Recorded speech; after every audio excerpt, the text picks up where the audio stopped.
They lit 200 candles at Hanover Square that night, and not one of them was lit for Esther Morellier.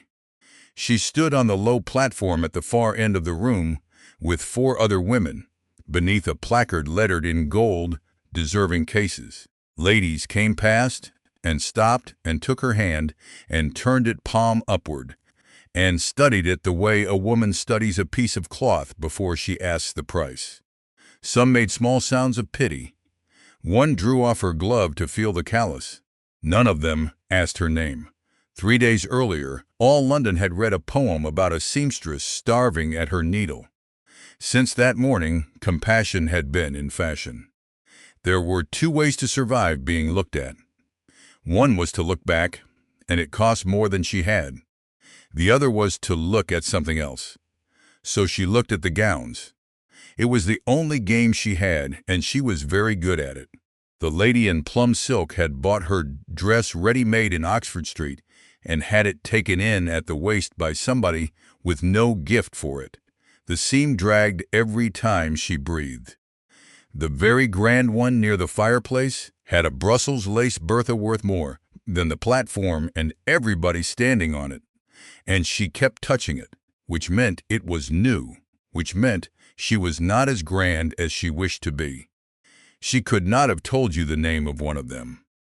She could have told you what they had paid, and whom, and what they were pretending. The 4 other women bore it differently. The oldest, a widow named Mrs. Tapp, who had made shirts at 3 halfpenny apiece for 11 years, wept softly and steadily, and this was much admired. The youngest, a girl of 16 with a cough, held up her hands whenever anyone came near, like a child showing she had washed. Esther did not weep and did not hold up her hands. She stood with her back straight and priced the room. At 9 o'clock, Mrs. Sabina Cromarsh mounted the dais, and the room went quiet without being asked to. She was a handsome woman of 45, in plain gray, which was a decision, in a room of silk. She did not raise her voice.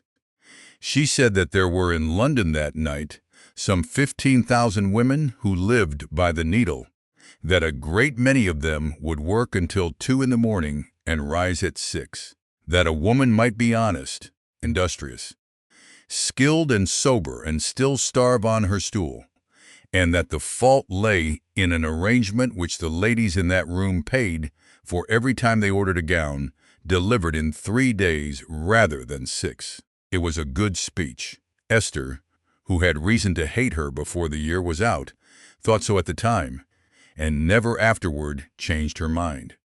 The woman knew her figures and did not flatter her audience. And when she said the ladies of London could end a great deal of it by the simple exercise of patience, several of them looked at their shoes. Then Mrs. Cromarsh turned and put out one hand toward the platform and said, "And here are some of them." And the room looked, and Esther stood and was looked at, and the whole good speech went out of her like water out of a cracked jug, because it did not matter how true a thing was if the telling of it required 5 women to stand up under a gold placard while 300 people examined their hands. The subscription books opened at the side tables. A footman came round with lemonade for the deserving cases, which nobody had thought to offer them for the first hour and a half. It was while she was holding the glass and not drinking from it that Esther first noticed the man in the corner. He sat alone in a straight-back chair at the far end of the room, near a window with the shutter closed behind it, in the place where the candlelight thinned out and gave up. He was a big man, fair-haired, sitting very upright with his hands on his knees, and all evening the empty space around that chair had not once closed. People walked past it the way they walk past a hole in the pavement. "That is Hallowdene," said Mrs. Tapp, following her eyes, glad of something to say that was not about herself. "The Earl. He subscribes £50 a year, and he has never once been thanked for it aloud. Why not? Because of what they say. What do they say?" Mrs. Tapp glanced left and right and lowered her voice with real pleasure. And Esther understood that even here, on this platform, there was somebody it was a comfort to look down on. They say he let his sister's husband die, wouldn't lift a finger. The man came to him on his knees, and he turned him out into the street. And a fortnight after, they pulled him out of the river down at Wapping. She drew breath.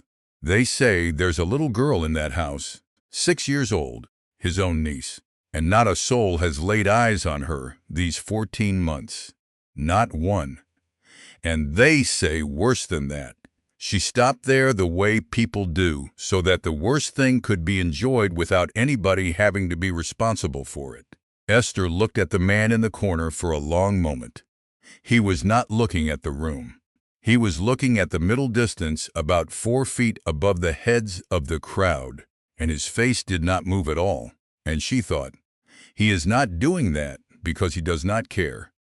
He is doing that because if he lets his eyes drop, he will meet somebody's, and they will look away, and he will have to feel it. She knew the trick. She had used it on the platform for 2 hours. "Well," said a bright voice at her elbow, "there you are." Her stepsisters had come up on either side of the platform, Corinne in blue, and Adelaide half a step behind her in white, both of them lit and warm and enjoying themselves enormously. They had been brought by their mother to be seen doing good, and they had done it thoroughly. Corinne had put half a crown in the plate with a great deal of grace, and Adelaide had told 2 separate gentlemen how affecting she found it all. "You have been up there since 7, said Adelaide. "Does it not make your feet ache?" "We have made a wager," said Corinne. Esther waited. In that family, waiting was the only move that ever paid. "Adelaide says you would not dare, and I say you might, because you are odd enough for anything." Corinne tipped her chin toward the far corner of the room. "Go and sit down beside him, beside the ogre, as bold as you please, and say good evening." "Nobody in this room would do it for £100, said Adelaide, delighted. "And what have you to lose, after all?" Corinne opened her hands. "Reasonable kind, terrible. You are standing on a platform, Esther, under a sign. Go and give us all something to talk of on the way home." There it was, plain in the candlelight. She was to be the joke, the drudge, the deserving case, sent across the floor to make up to the monster, so that a roomful of people just told they were answerable for 15,000 starving women could have something easier to think about. Esther looked once more at the man at the end of the room. He sat still under the eyes of a room that had agreed to be afraid of him, and he did it well, like somebody who had been practicing for years. She knew the posture from the inside. She was in it at that moment, only standing. "What are the stakes?" she said. Corinne blinked. She had not expected to be asked anything. "The ribbon," said Adelaide, and pointed. On the nearest charity table, among the pincushions and the worked slippers nobody wanted, lay a card of cherry-colored silk ribbon, 4 yards of it, priced at 1 and 6pence. "Give it me now," said Esther. "Now? Now. I will not have you argue the terms afterward." Corinne laughed, but it came out uncertain. She bought the card and put it into Esther's hand, and Esther folded it once and closed her fingers on it. Then she stepped down from the platform. The floor between the platform and the corner was perhaps 40 feet, and it took her a very long time to get across. She went slowly, because to hurry would have looked like fear. She felt the room take notice of her by degrees. The way water goes quiet when something is put into it. A head turned, and then 2. And then a whole group stopped talking without deciding to, and stood holding their glasses and watching a woman walk. Somebody said her name to somebody else and got it wrong. By the time she was 3/4 over there, was a small silence traveling in front of her. The Earl of Hallowdene did not see her coming until she was nearly on him, because he was still looking 4 feet above everybody's heads. Then he did. She watched him understand it, and it took him no time at all. His eyes went past her shoulder, once, to the platform, and to the two bright girls at the foot of it with their heads together, and their faces turned this way, and came back to her, and the whole arrangement arrived behind them and settled. She stopped in front of the chair and curtsied. "Good evening, my lord. I have come to sit down with you, if I may." He did not move. 1 second, 2. She let him have the 2 seconds and understood, watching him, that he was not deciding whether to permit it. He was waiting to be hit a man hit often enough to know what it weighed, holding entirely still so that nobody should have the pleasure of seeing it land. Then the Earl of Hallodean stood up.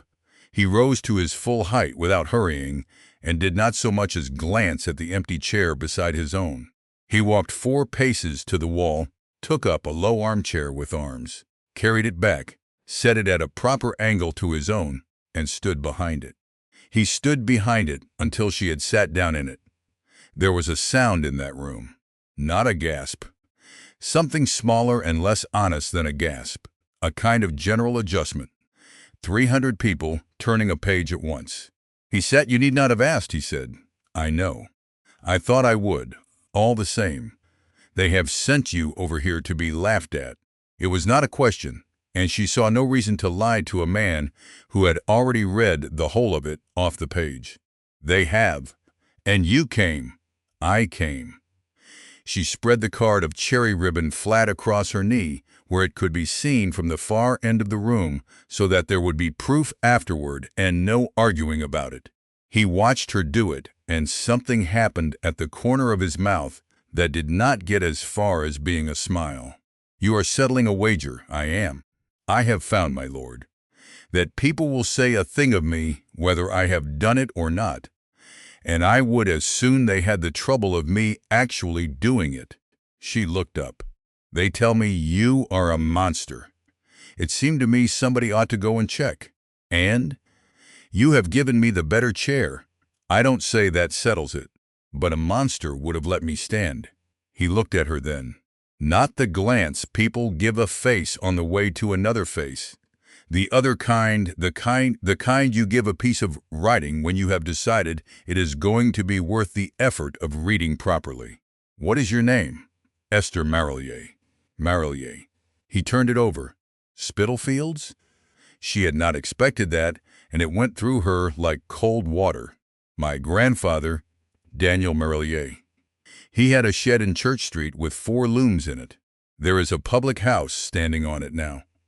My father bought silk of a Marillier for my mother's wedding clothes in the year 6 or thereabouts." He said it plainly, as a fact he happened to be carrying. "It was very good silk." "It would have been," said Esther. The talk around them had thickened. She could feel it against her back, and she knew he heard it as well as she did, and she noticed that he neither dropped his voice to spare himself, nor got rid of her to spare her. He asked her 3 questions. He asked how long she had worked at the needle, and she said since she was 13, which was 11 years. He asked what she had been doing on the day she was told she would be standing on the platform, and she said turning a black silk for a woman in Bedford Row who wanted it to look new for a funeral, and that she had finished it at 1 in the morning and been paid 4 shillings. Then he asked the 3rd, "What is the worst of it?" She thought about that one, because it seemed to her he had asked it properly and would know the difference if she gave him something easy. "Being looked at by people who are not seeing anything," she said. "It is not the pity. Pity is only bad manners with a subscription attached. It is that they will go home tonight and could not tell you whether I was tall or short. They have had an hour of me, and they have come away with nothing at all, and there is no answer to it, because you cannot make a person see you. You can only stand there while they don't." She smoothed the ribbon flat again. "I would rather be disliked. At least being disliked requires somebody to have noticed something." He was quiet for a moment. "Yes," he said. He told her nothing whatever about himself. She noticed it and did not hold it against him. They sat a quarter of an hour while the room worked away at them and he paid her no compliment, and she softened nothing, and neither pretended not to know they were watched. Twice a gentleman came within 6 feet of the chairs, hesitated, and went off again. When she rose, he stood up. "They will have you for this," he said. "For sitting down. That is worth knowing before you go back across. They have had me for a good deal less than this, my lord, and none of it was of my choosing. This is the first time I have picked the charge myself." For the first time in 14 months in a public room, the Earl of Hallowdene came very near to smiling. "Good evening, Miss Marillier." He bowed to her, deliberately, the full bow and not the half one, in front of everybody. "You have been very good company, and I am aware I did nothing to deserve it." She carried the cherry ribbon back across the floor and put it into Corinne's hand without a word. She did not tell her stepsisters what had passed. Not going out to the carriage, not in the carriage, not in the cold hall at Judd Street where Adelaide, having asked 11 times, gave it up at last in disgust and went to bed. It had not been theirs. For once in her life something was hers alone, and she discovered that she was not going to hand it over merely because somebody had asked nicely. The house in Judd Street was narrow and taken for more than the family could afford, which was the whole trouble of the Marilliers in a single fact. They spent on the front what they could not spare from the back. The drawing-room had a good carpet. The bedrooms had no fires. It was not, strictly speaking, her father's house. It was leased on her stepmother's money, which was the only money there was.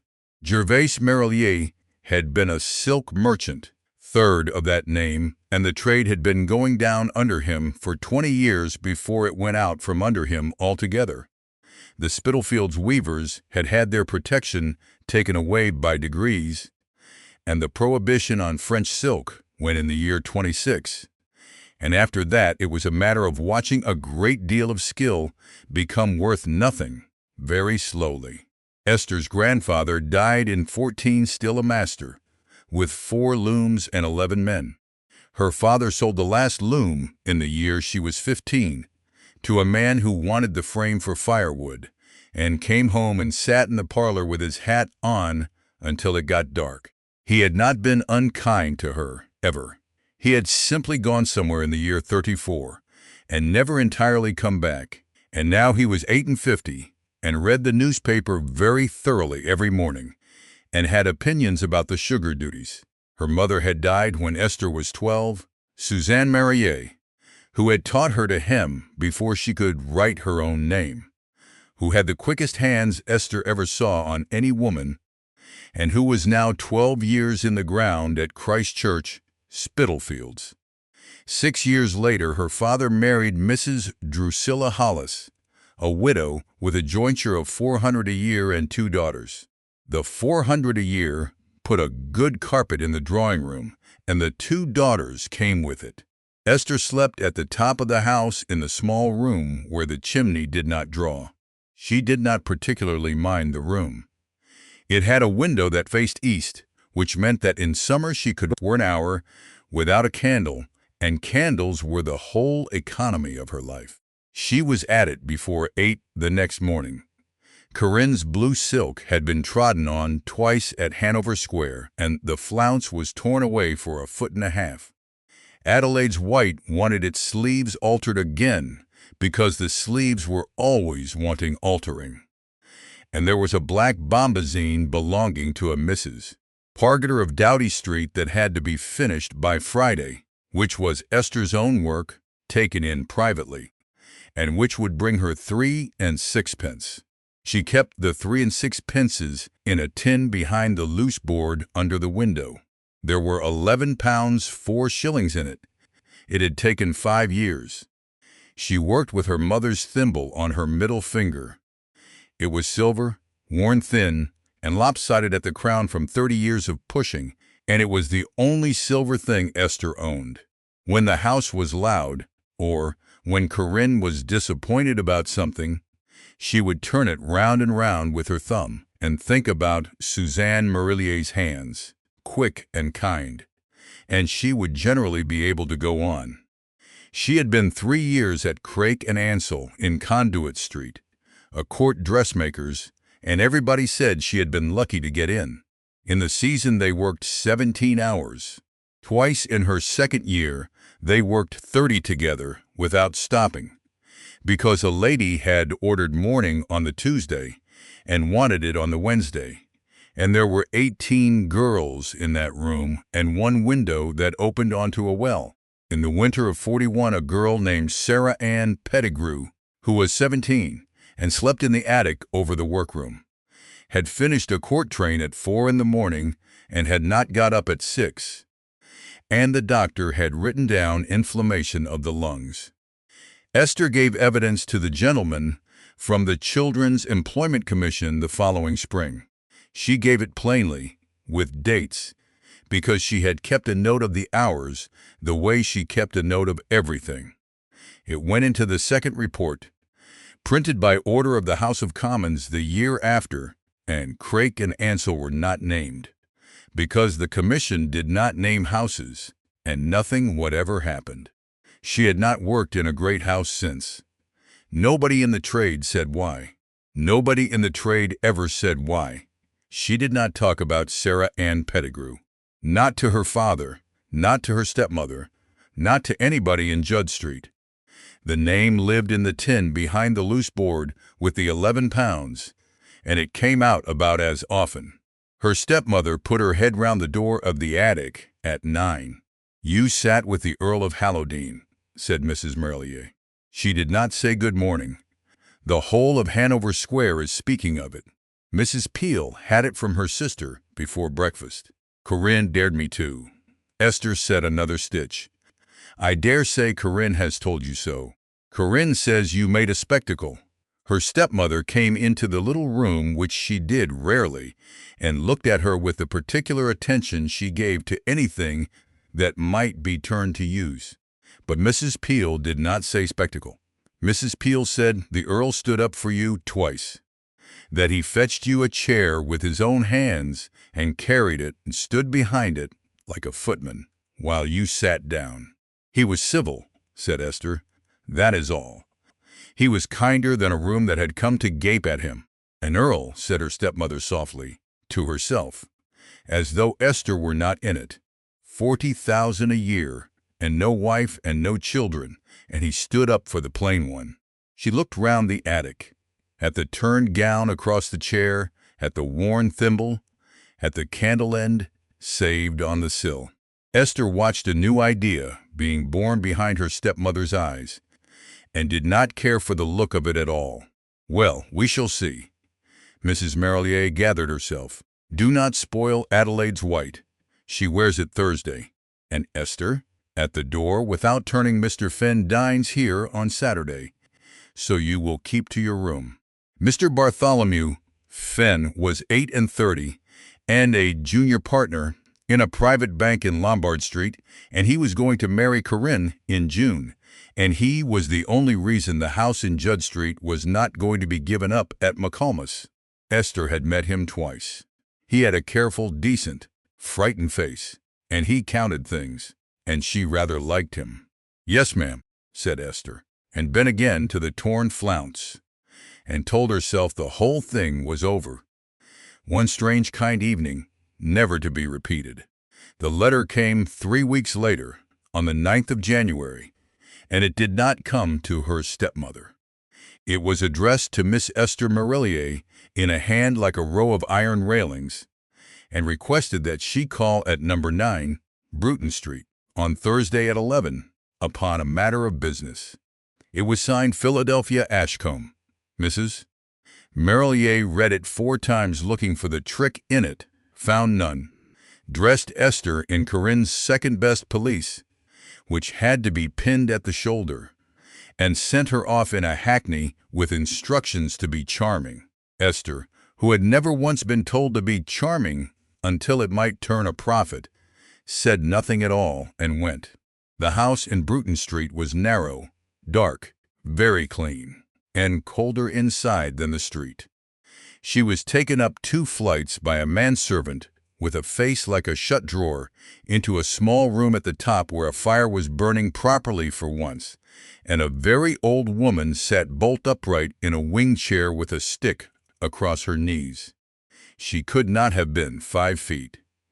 She had a beak of a nose and eyes of a light unpleasant green, and they went over Esther from hem on a crown in one unhurried sweep, taking in the pinned pelisse and the mended glove and the face above them.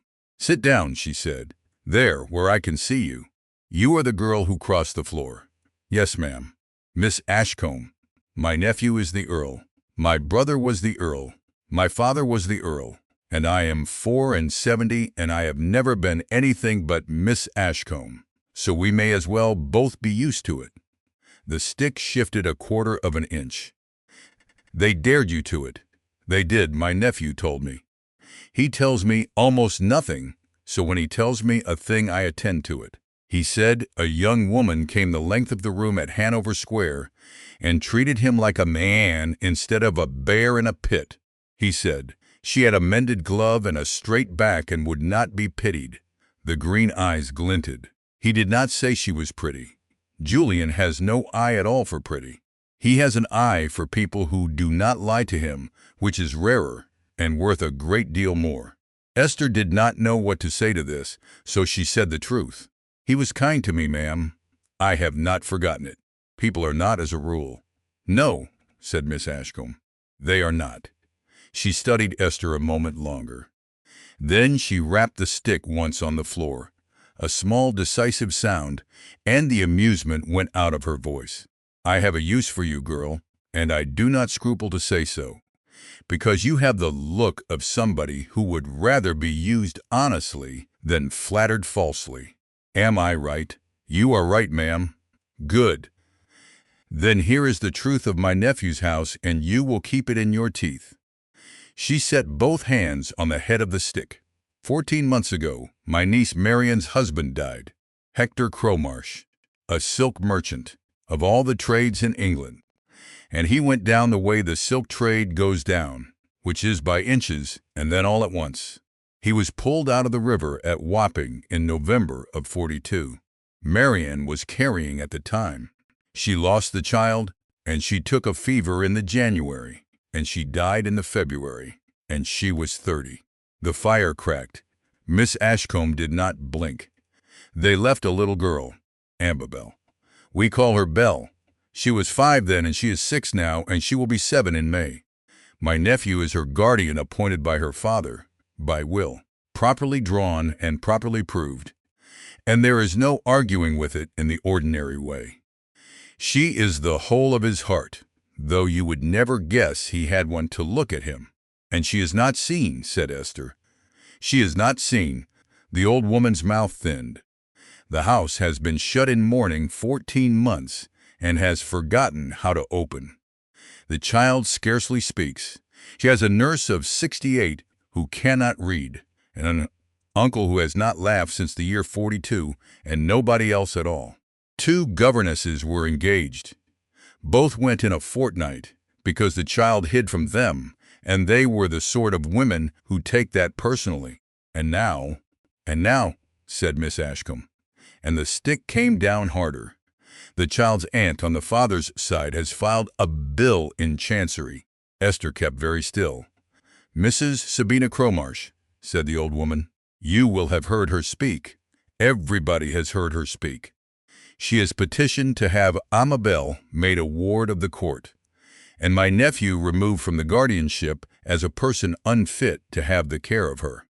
Her solicitor is a man named Carriage, and because a bill in Chancery is a slow, expensive, public thing, and because the case cannot be heard before the summer at the earliest, she has a great many months in which to go about London saying that the Earl of Hallowdene is a hard, cold, dangerous man who let her brother drown and keeps a child locked in a dark house."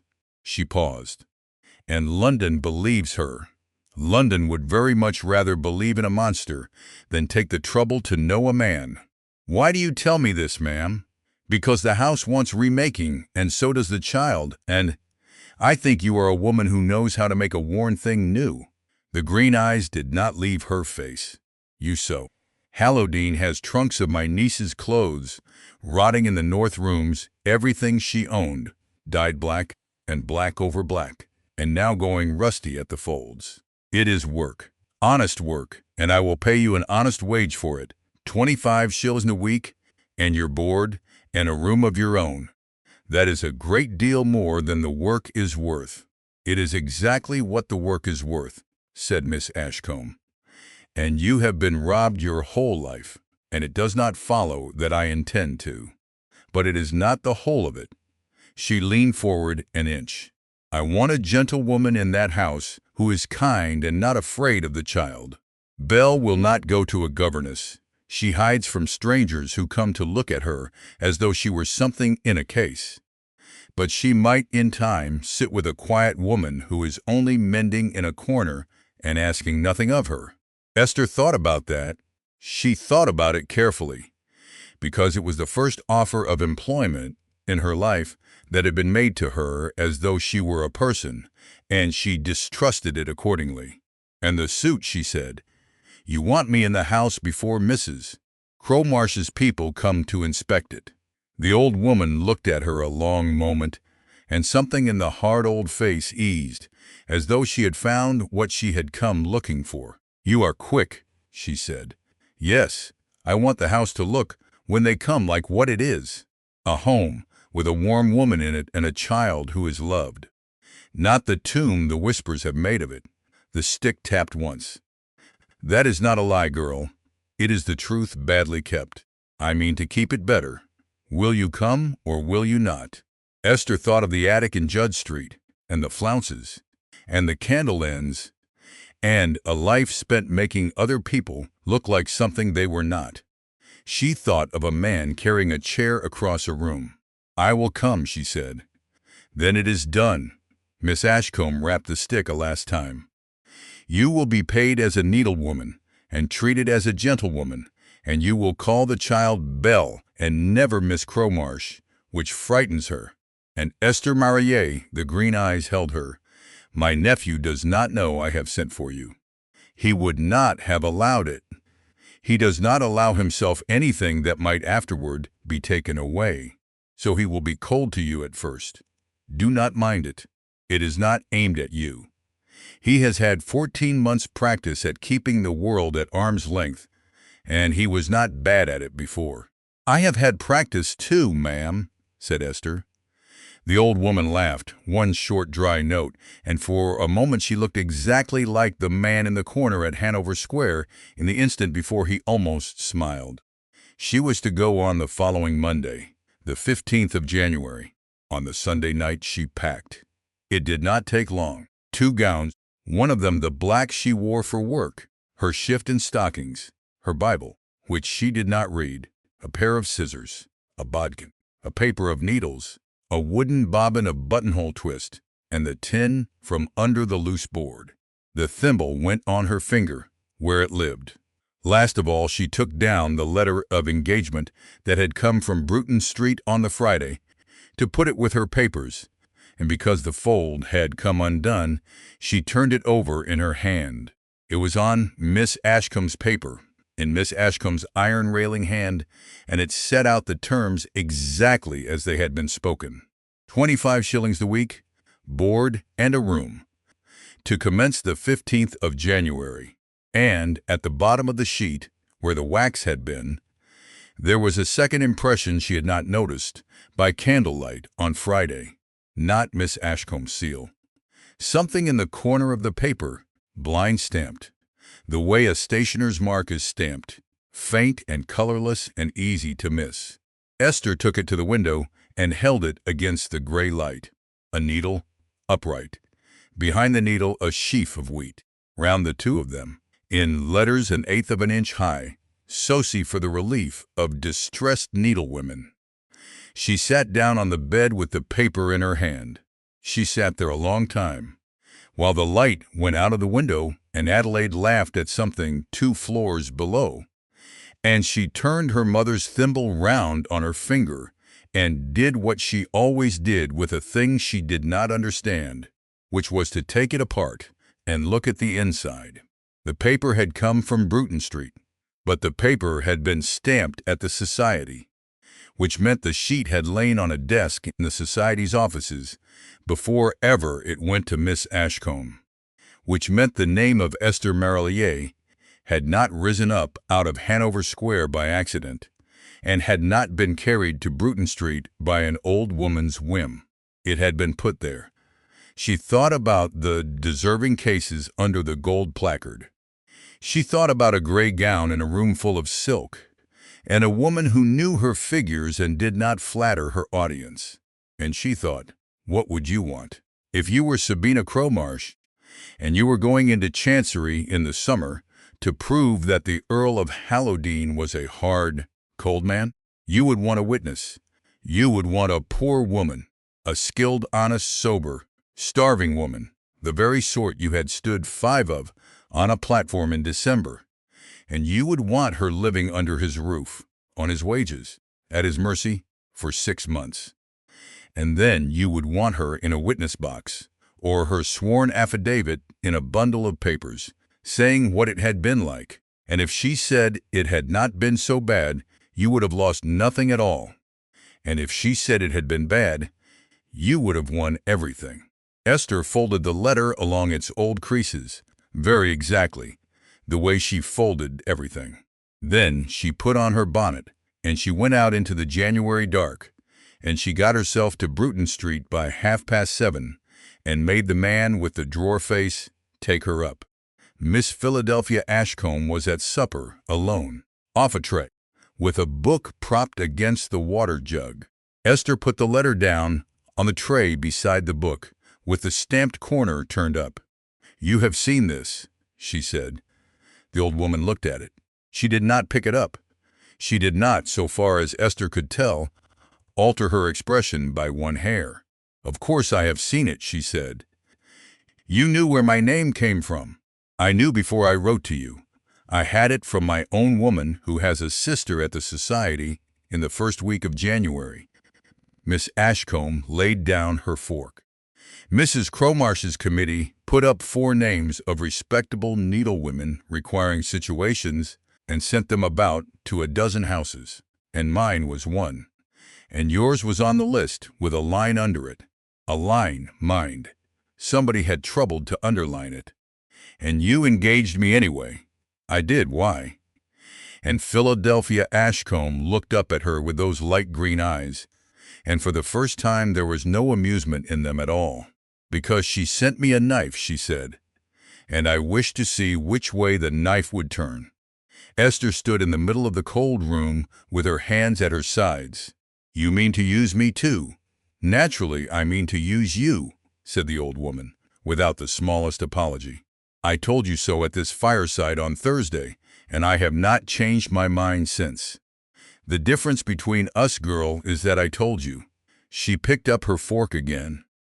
"Sabina Cromarsh has put you in that house to break my nephew. I have taken you into it to save him. Neither of us asked you. You may resent us both equally, and you will be quite right to. And what am I to do?" "That," said Miss Ashcombe, "is the only interesting question anybody has asked in this room in 11 years. Go and find out." She went on the Monday morning as arranged, because she could think of nothing else to do that was not simply cowardice with a better name on it. The hackney set her down on the north side of Cavendish Square at 9:45. Hallowdene House stood tall and pale and shut, exactly like every other great house in the square, and the winter light lay flat on the windows and gave nothing back. Esther stood on the pavement with her box at her feet and looked up at it. She was to go into that house as one woman's weapon and another woman's shield, and both of them had said so to her face, and neither of them had asked. In 11 years at the needle she had been counted as a pair of hands, a deserving case, a spare bedroom, and 4 shillings for a turned silk. She had been used before. She had, she thought, never once been consulted. There was a bell pull, and above the door a brass knocker with a muffler of black cloth tied over it, and the cloth had been on so long it had gone gray. Esther picked up her box. Whatever else happened in there, she thought, I shall be the third person deciding. Then she went up the steps and rang. The door was opened by a spare, grave man of about 50 who looked at her the way a man looks at a parcel whose contents he has not been told. Her ladyship's, he stopped. Miss Ashcomb's needlewoman, Esther Merrill. Halstead, he said. You are expected. The hall of Hallowdene House was clean and cold and gave nothing back. There were dust sheets over the good chairs, with the shapes of the chairs still standing up inside them, and blinds pulled halfway down in rooms nobody had walked into for a year. And the knocker on the street door was muffled in black cloth gone gray and stiff with weather, like something dredged out of a pond. What she noticed first, going up, was the sound. There was none. A footman crossed the far end of the hall, and she did not hear him do it. In 11 years, Esther had worked in perhaps 30 houses, and she had never been in one where the whole staff had taught themselves, without any of them deciding to walk on the outsides of their feet. You are to have the small sitting room by the north stair for your work, miss, said Halstead, going up ahead of her. It faces east, which I am told is what is wanted. Your meals will be sent up, or you may take them with Mrs. Gorse in the housekeeper's room, whichever suits. The trunks are brought down already. He paused on the half-landing. His lordship is not, that is, his lordship keeps to the library and the west rooms. You are not likely to be much in his way. Thank you, Mr. Halstead. And the little girl? Something crossed the grave face and was gone again. Esther put it away carefully, because she had begun on this house the way she began on a trunk, and what she had just seen was not the fear of a bad master. It was the other thing. Miss Bell is with her nurse, Mrs. Pruitt, 3rd floor. He dropped his voice, though there was nobody within 30 feet. She is a quiet child, miss. She has had rather a great deal of quiet for her age. I would take it kindly if you were gentle with her. We all would. I mean to be, said Esther. The small sitting room was better than any room she had ever worked in. 2 windows facing the square, a table pulled to the light, a good chair, a bad chair, a fire laid. Somebody had put a footstool in it. Somebody had thought about it. Against the wall stood 5 trunks and a wooden case, and Mrs. Gorse, the housekeeper, stood beside them, holding a list at arm's length. Mrs. Gorse was 55 and shaped like a bolster, and it took Esther about 90 seconds to establish that the woman had no interest in her whatever, except as a person who might or might not put things back where they came from, which was a considerable relief. That is Kelstern's list, said Mrs. Gorse. The country house. It was packed up down there after the funeral, everything Mrs. Cromarsh owned in the world, and put in the north rooms and locked, and his lordship gave orders in December to have it fetched up. She frowned at the paper.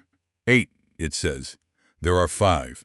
There are 5, Mrs. Gorse agreed, in the voice of a woman who had run 3 establishments in 30 years and never mislaid so much as a fish kettle, which I have said to Mr. Halstead, and he has said to me, and neither of us has said a word to his lordship, because his lordship is not to be troubled about that house on any account whatever.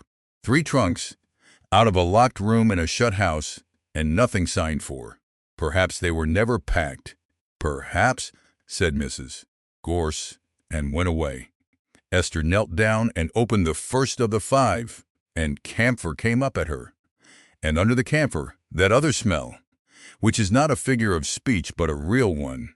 Wool folded a long while in the dark. She began lifting things out and laying them across the chairs and the floor to see what she had. It was a woman's whole married life in cloth. A wedding silk, once, dyed black and dyed again over the black.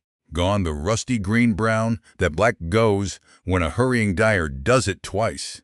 6 morning gowns, 2 pelisses, a quantity of crepe, a child's things folded small, a coral and bells, 2 flannel petticoats, and a boy's frock in white piqué with a blue sash, and this last wrapped by itself in tissue. Esther held it a moment and put it back and shut that end of the trunk and did not open it again that day. By 4, when the light went, she had learned 2 things about the dead woman. The first was that she had had money and had not thrown it about.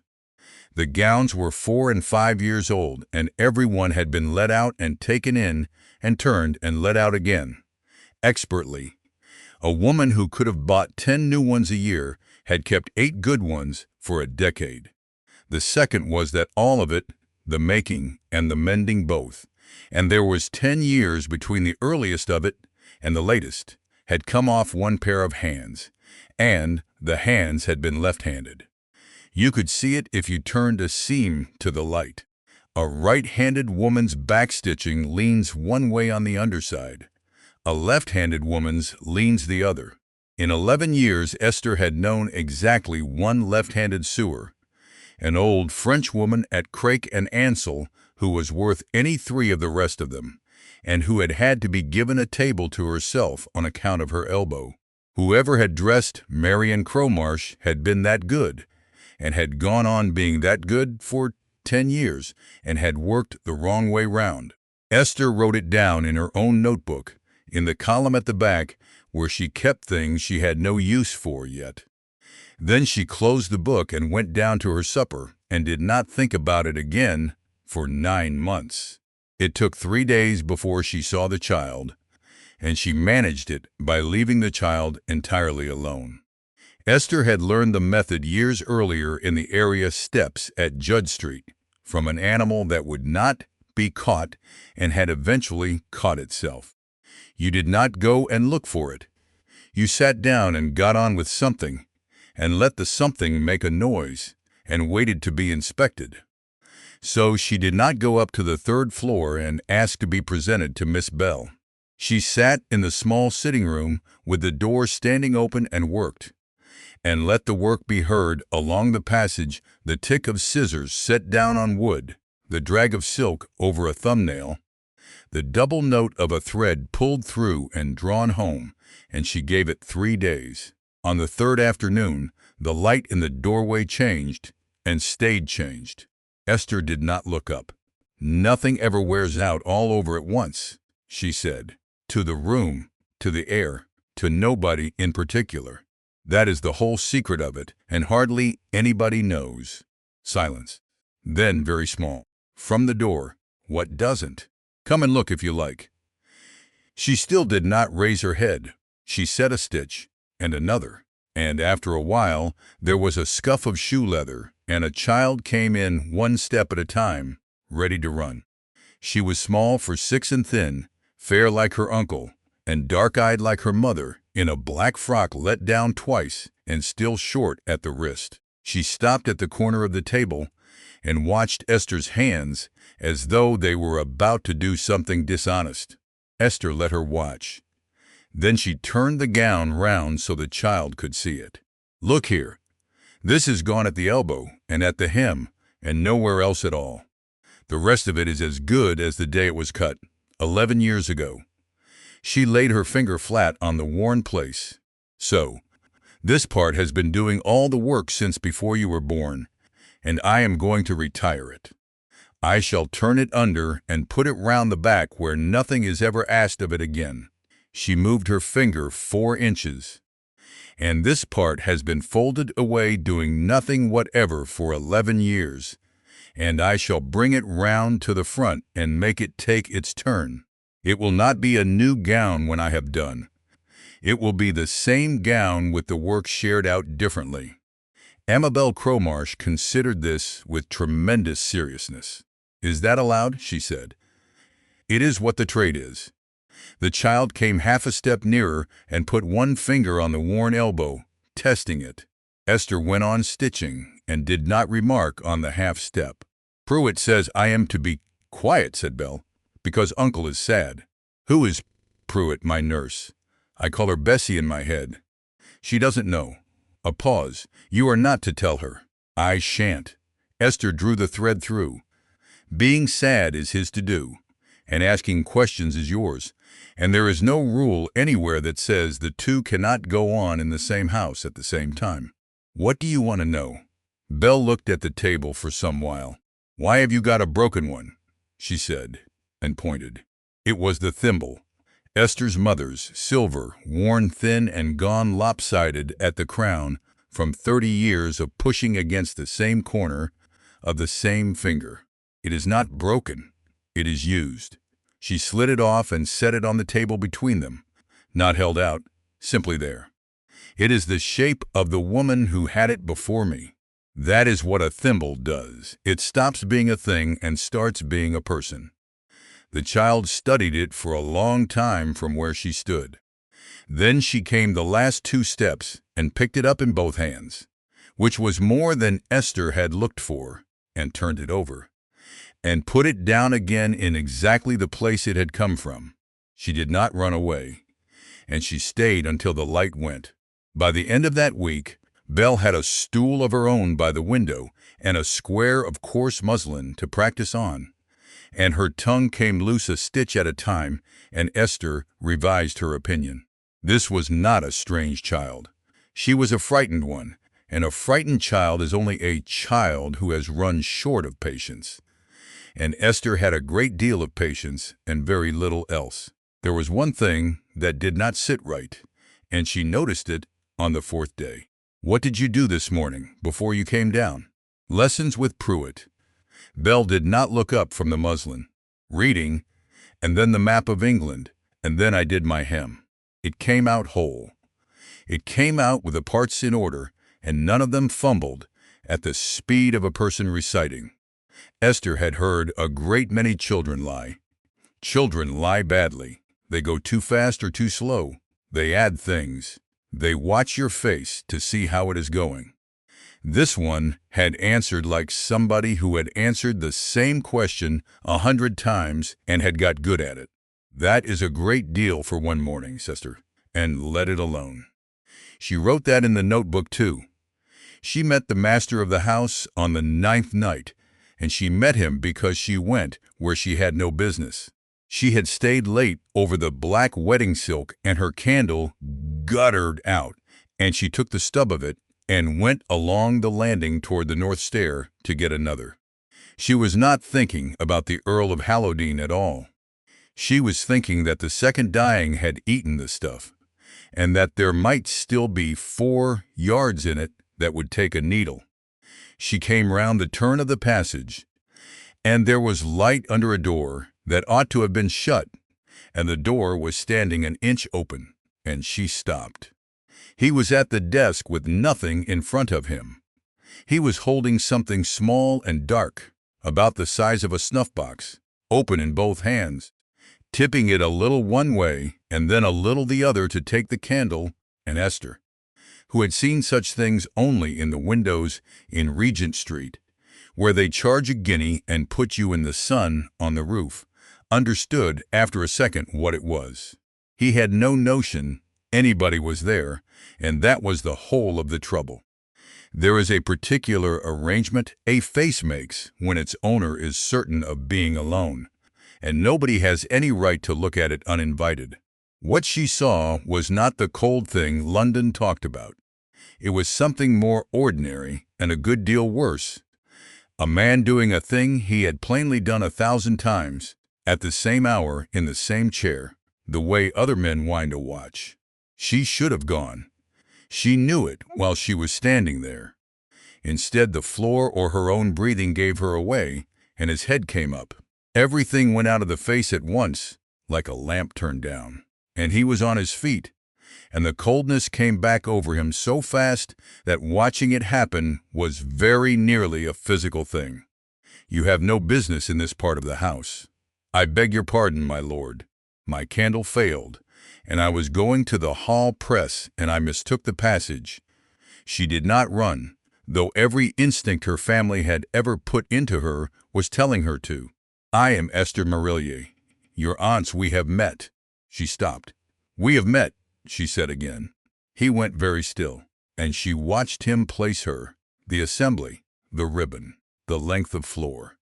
And she watched something complicated go across behind the eyes. which was the memory of having been, for one evening, looked at kindly, and the arithmetic of what it might cost to be looked at so a second time. You are the girl from Hanover Square. Yes, my aunt's arrangement. It was not a question. His mouth thinned, naturally. She is of the opinion that this house wants softening. My lord, Miss Merrier. He put the case down on the desk, shut, face to the wood, with the quickness of a man putting away something he cannot bear to be asked about. And when he spoke again, his voice had gone flat and perfectly civil, which was a great deal worse than shouting. Let us understand each other, since you are to be under this roof some months. My aunt has a habit of purchasing improvements. Last year it was a pianoforte for the servants' hall, which nobody has ever played. You will be paid weekly, and paid whether there is work or not, because that is how these enthusiasms are conducted. I ask one thing in exchange, which is that you do not confuse yourself with the household. You are not of it. The hall press is at the foot of the back stairs, and you will find you have no further occasion to come this way at all. There were about 3 seconds of silence. Esther had been spoken to badly by professionals. There had been a fitter at Craik and Ansell who could reduce a girl to tears inside 2 sentences and would do it in front of the room as a demonstration on a Monday. She knew the taste of it going down, and she knew exactly what she was being told, which was, "You have seen me, and I cannot have that, so I am going to make you sorry you came." Knowing it did not stop it working. "Very good, my lord," she said. "Thank you for the direction." She turned to go, and then, because she had never in her limage to learn to walk past a thing that was bleeding, she turned back. "She has her mother's eyes," she said. "Belle." She picked up my thimble on Tuesday and looked at it a good while and put it back exactly where she found it. "I thought somebody ought to tell you, that is all." The whole front of him shifted, the way a reflection shifts when something touches the water. "Good night, Miss Merellier," he said, and it came out badly. She got her candle and went up. At the turn of the stair she looked back once. He had not shut the door, and the light was still under it. She lay awake the better part of an hour, and she was not sorry for him, and she had not forgiven him, and she found she could hold both of those at once without the slightest difficulty. Mrs. Tabitha Pruitt was 68, broad and slow now, with knuckles swollen out of shape and a memory that reached back past the present Earl's birth to his father's. She had nursed Julian Ashcombe and his sister Marion, and when Marion married, she went with her and nursed Marion's boy and buried him at 11 months in the year 40, and then Marion's girl, and then Marion herself. She had 1 charge left out of 5 and stood over it accordingly. For a fortnight, she watched from doorways with a flat, unblinking suspicion that did not trouble to disguise itself. Esther asked her advice about the child and then took it. She never once went over her head. In the 3rd week she made her a warm cap out of a scrap of gray silk, did not mention it, and left it on the nursery chair. And by the beginning of February Mrs. Pruitt had got as far as bringing her knitting down of an evening and sitting on the other side of the fire. It was from Mrs. Pruitt, in pieces, over a good many evenings, that Esther came to see the shape of the thing in that house. "He was the pretty one," she said one night, her needles gone idle in her lap. "Mr. Hector.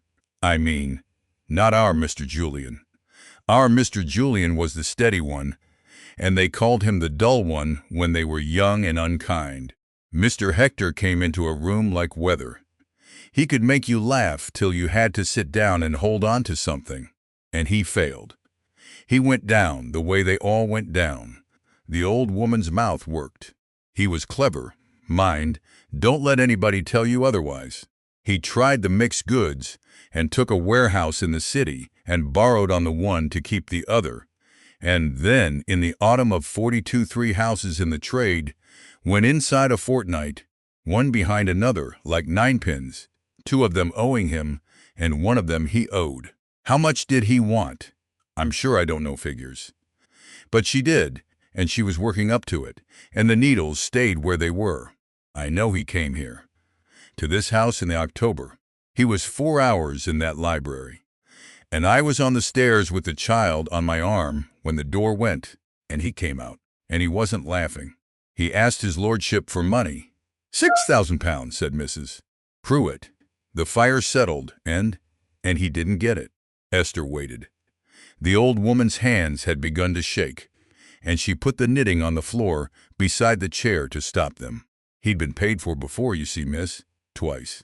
Once when he married, and once 4 years after, and never a word said of it in this house from that day to this, and the second time it was done through the lawyers so as he shouldn't know whose money it was. And this time it was no. And a month later he drowned. A month and 3 days. The 17th of November, Mrs.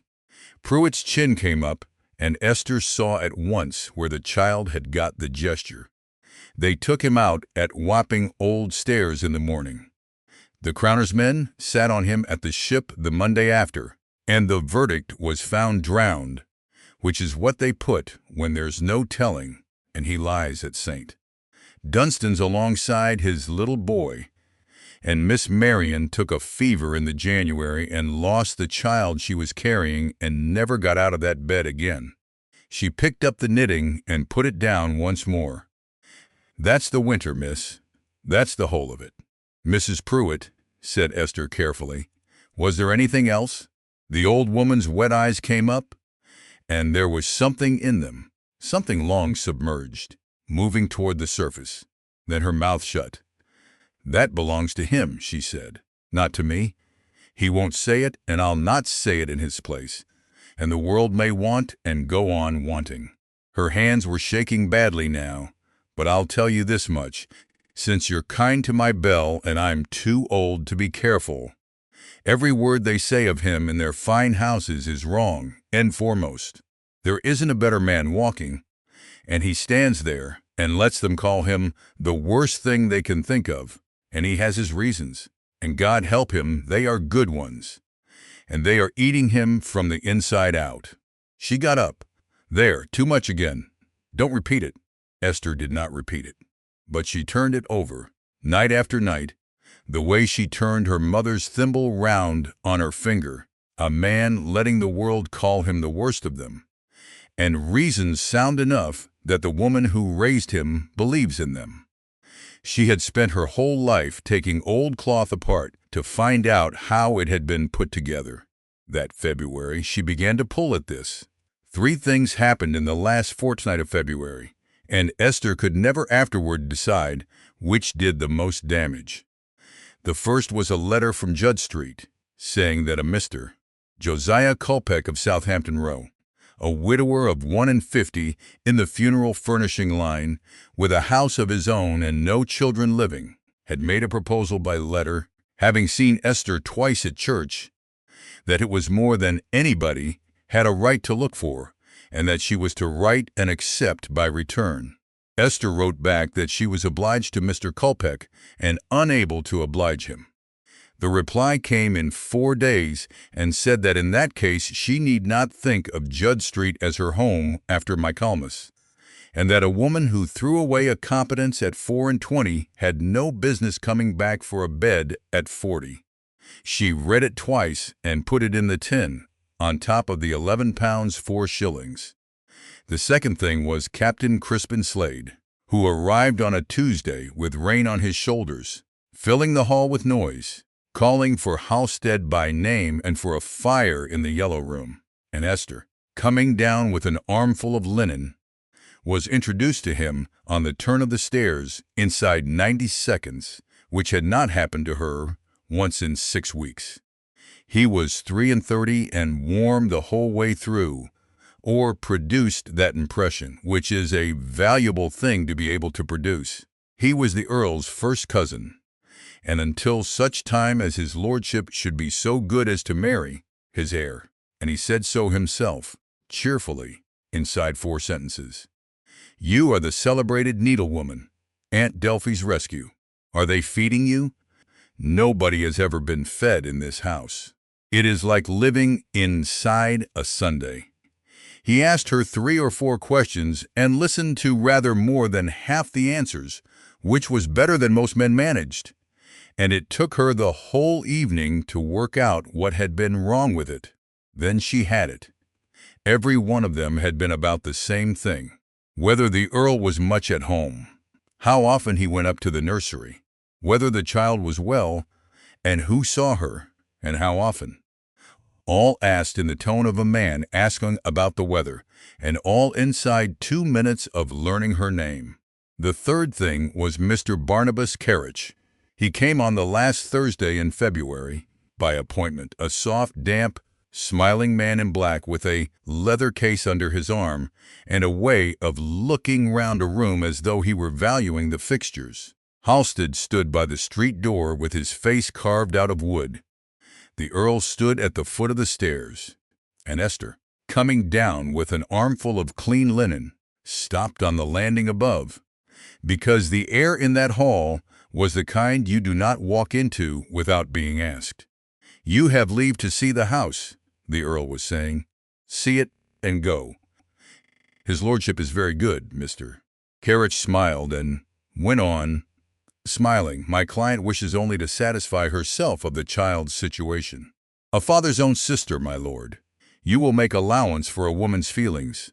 Mrs. Cromarsh has heard such distressing accounts. The child never seen. No proper female authority over her upbringing." The damp eyes went up the staircase and found Esther on the landing and settled there, valuing her along with the fixtures. "Though I observed there is a female presence, a young one."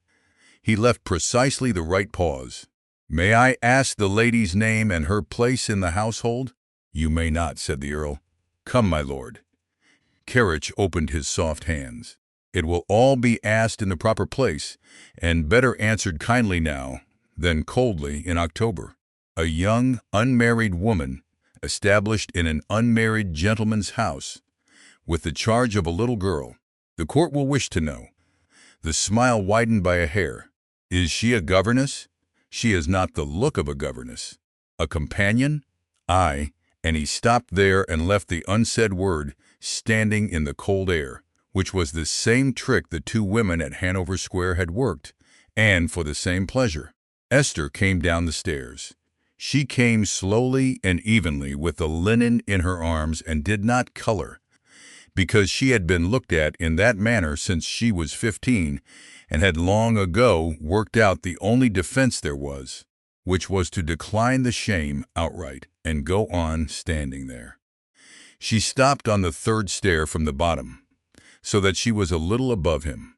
"I am Esther Marillier," she said.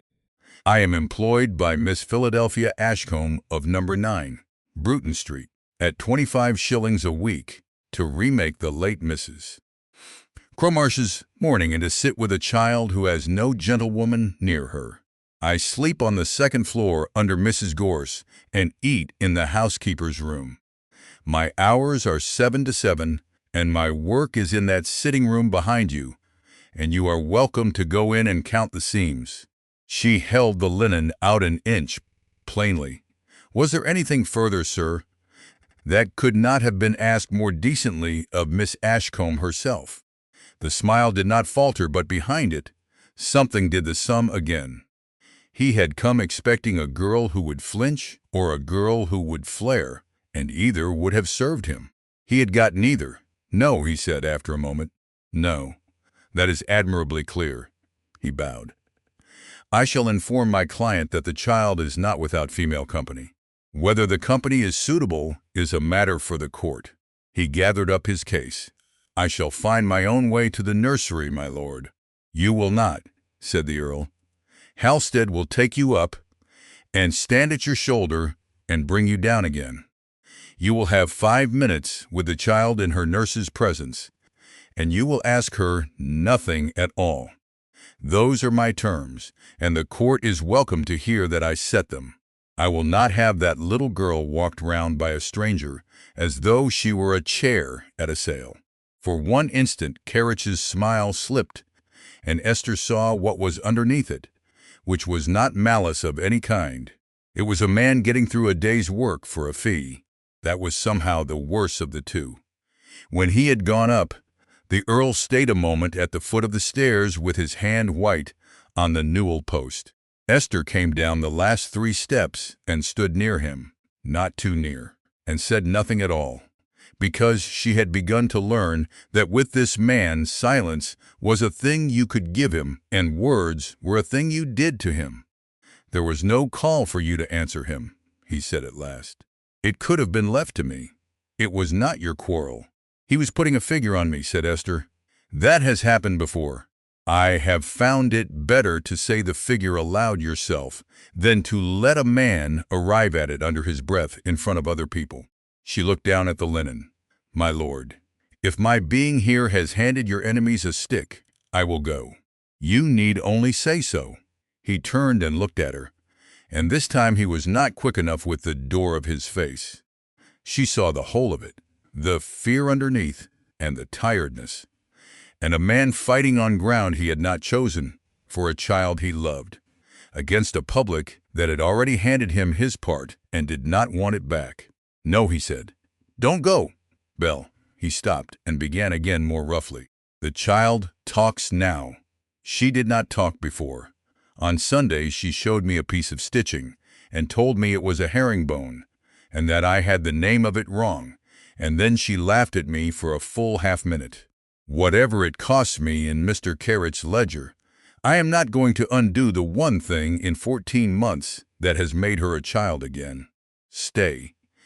And then, so quietly that she nearly lost it under the sound of the street door, "Please."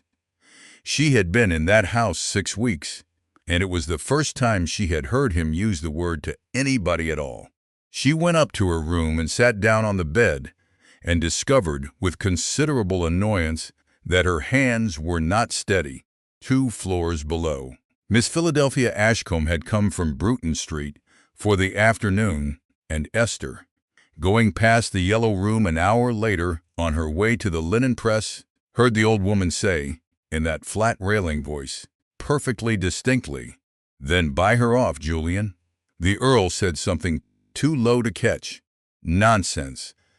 Every creature living has a price, and most of them are shockingly low. She has a charity, £2,000 in the red, a brother in his grave, and a grievance 3 parts just. Pay the grievance. Pay it handsomely, pay it in writing, and leave her a way to keep her face. The stick struck the floor once. You are the only man in England who believes that a thing done for money is thereby not done at all." Esther went on down the passage with the linen. She did not think about it again for 6 weeks, and she thought about it for the rest of her life. The estate books for Kelstern would not balance, and Julian Ashcombe had been 3 hours at them, and knew perfectly well why. He knew because he had made every entry that would not balance, and made most of them on purpose. It was the 4th of March, and outside the library window the square was full of that particular London rain which does not fall so much as stand about. On the desk were the rent rolls, the wages book, a bill from Mr. Dean's chambers for £112 in respect of 2 months' work in Cromarsh v. Ashcombe, and a note from his agent to say that Ferrier's farm had gone unlet again and the roof of the East Range was past patching.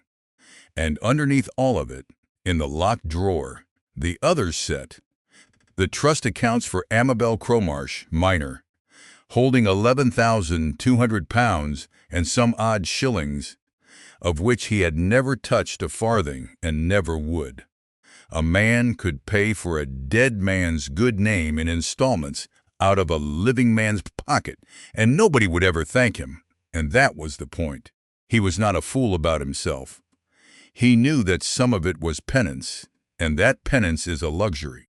There was a knock, and the needlewoman came in with a piece of gray silk over her arm and stopped when she saw the papers. "I beg your pardon, my lord. Mrs. Gorse said you had asked for the pattern of the north room curtains, and I have found it. I can leave it." "Leave it there."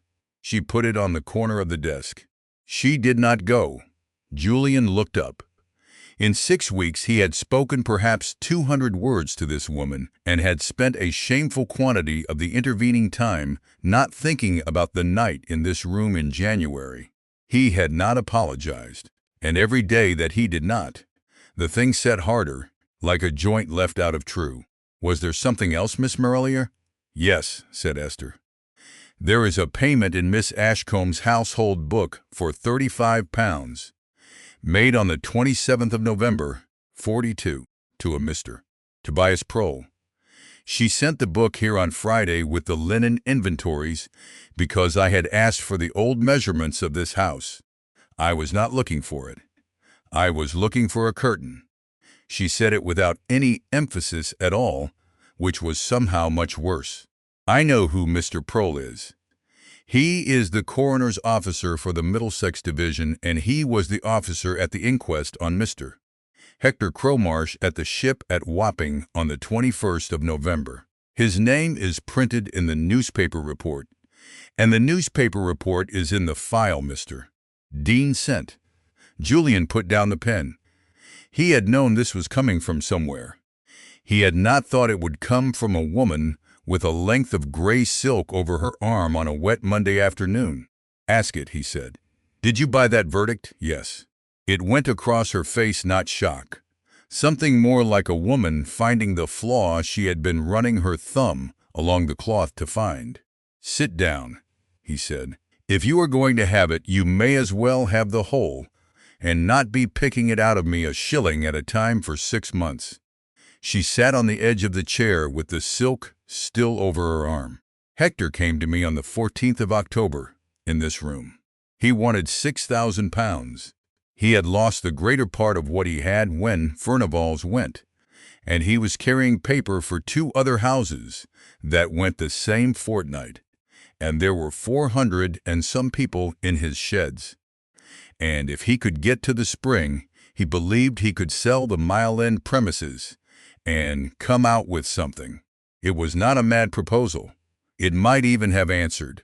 And you said no. I said, got it? I had got it, said Julian. That is the part you will want to be clear about. So let us be clear. I had 11,000 in the funds and could have raised the rest on Kelstern inside a month. I was not ruined. I was not straightened. I said no. Why? Because I had paid for him twice and told myself I would not do it a third time, and a man likes to keep a resolution. Because his books were a disgrace. Because he had to stop and go at it again. Because I did not respect him. He was in trade, and I had told myself for 6 years that I did not mind it, and I discovered on the 14th of October that I minded it a great deal, and that under everything I thought my sister had married a shopkeeper who could not add. I said no on a principle, Miss Merrill. That is what I want you to understand. Not out of malice, and not out of poverty. Out of being right. The rain went on, standing about outside. He came again on the 2nd of November, said Julian. I did not see him. I was at Kelstern and did not come up. I have the letter he wrote. It is perfectly civil. He is sorry to trouble me. He has one further thing he can try, and whatever comes of it he begs. I will always be kind to Marion and the child. Did you not read that as? I read it as a man asking me to be kind to his family. I read it 11 times after the 17th and read something else.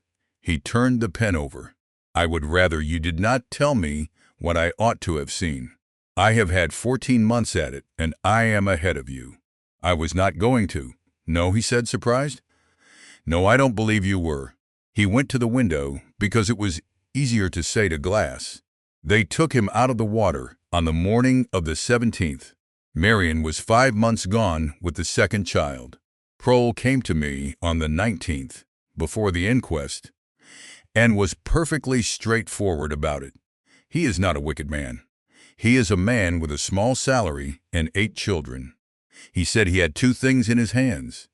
A paper in the pocket of the coat, pulp by then and unreadable, but written on, and a waterman at the old stairs prepared to swear he had seen a gentleman in a dark coat go down the steps, at about 4 in the morning, alone, and not come up, and that nobody had gone in after him, and there had been no cry.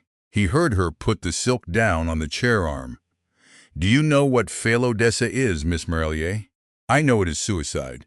It is a verdict of felony. The goods and chattels are forfeit to the crown that has gone soft in practice, but the burial has not. No service, no consecrated ground. They put them in at night, at a crossroads within living memory, and now merely at night." He set his palm flat on the cold glass. "Hector's son is at St. Dunstan's, 11 months old.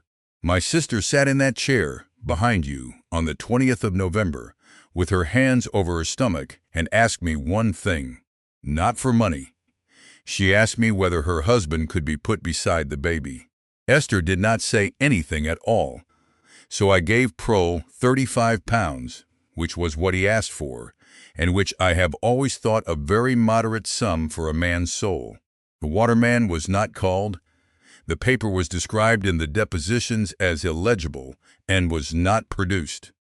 The jury sat 40 minutes and returned found drowned, and Hector Cromarsh was buried on the 24th of November at St. Dunstan's in the east, with the service read, alongside his son.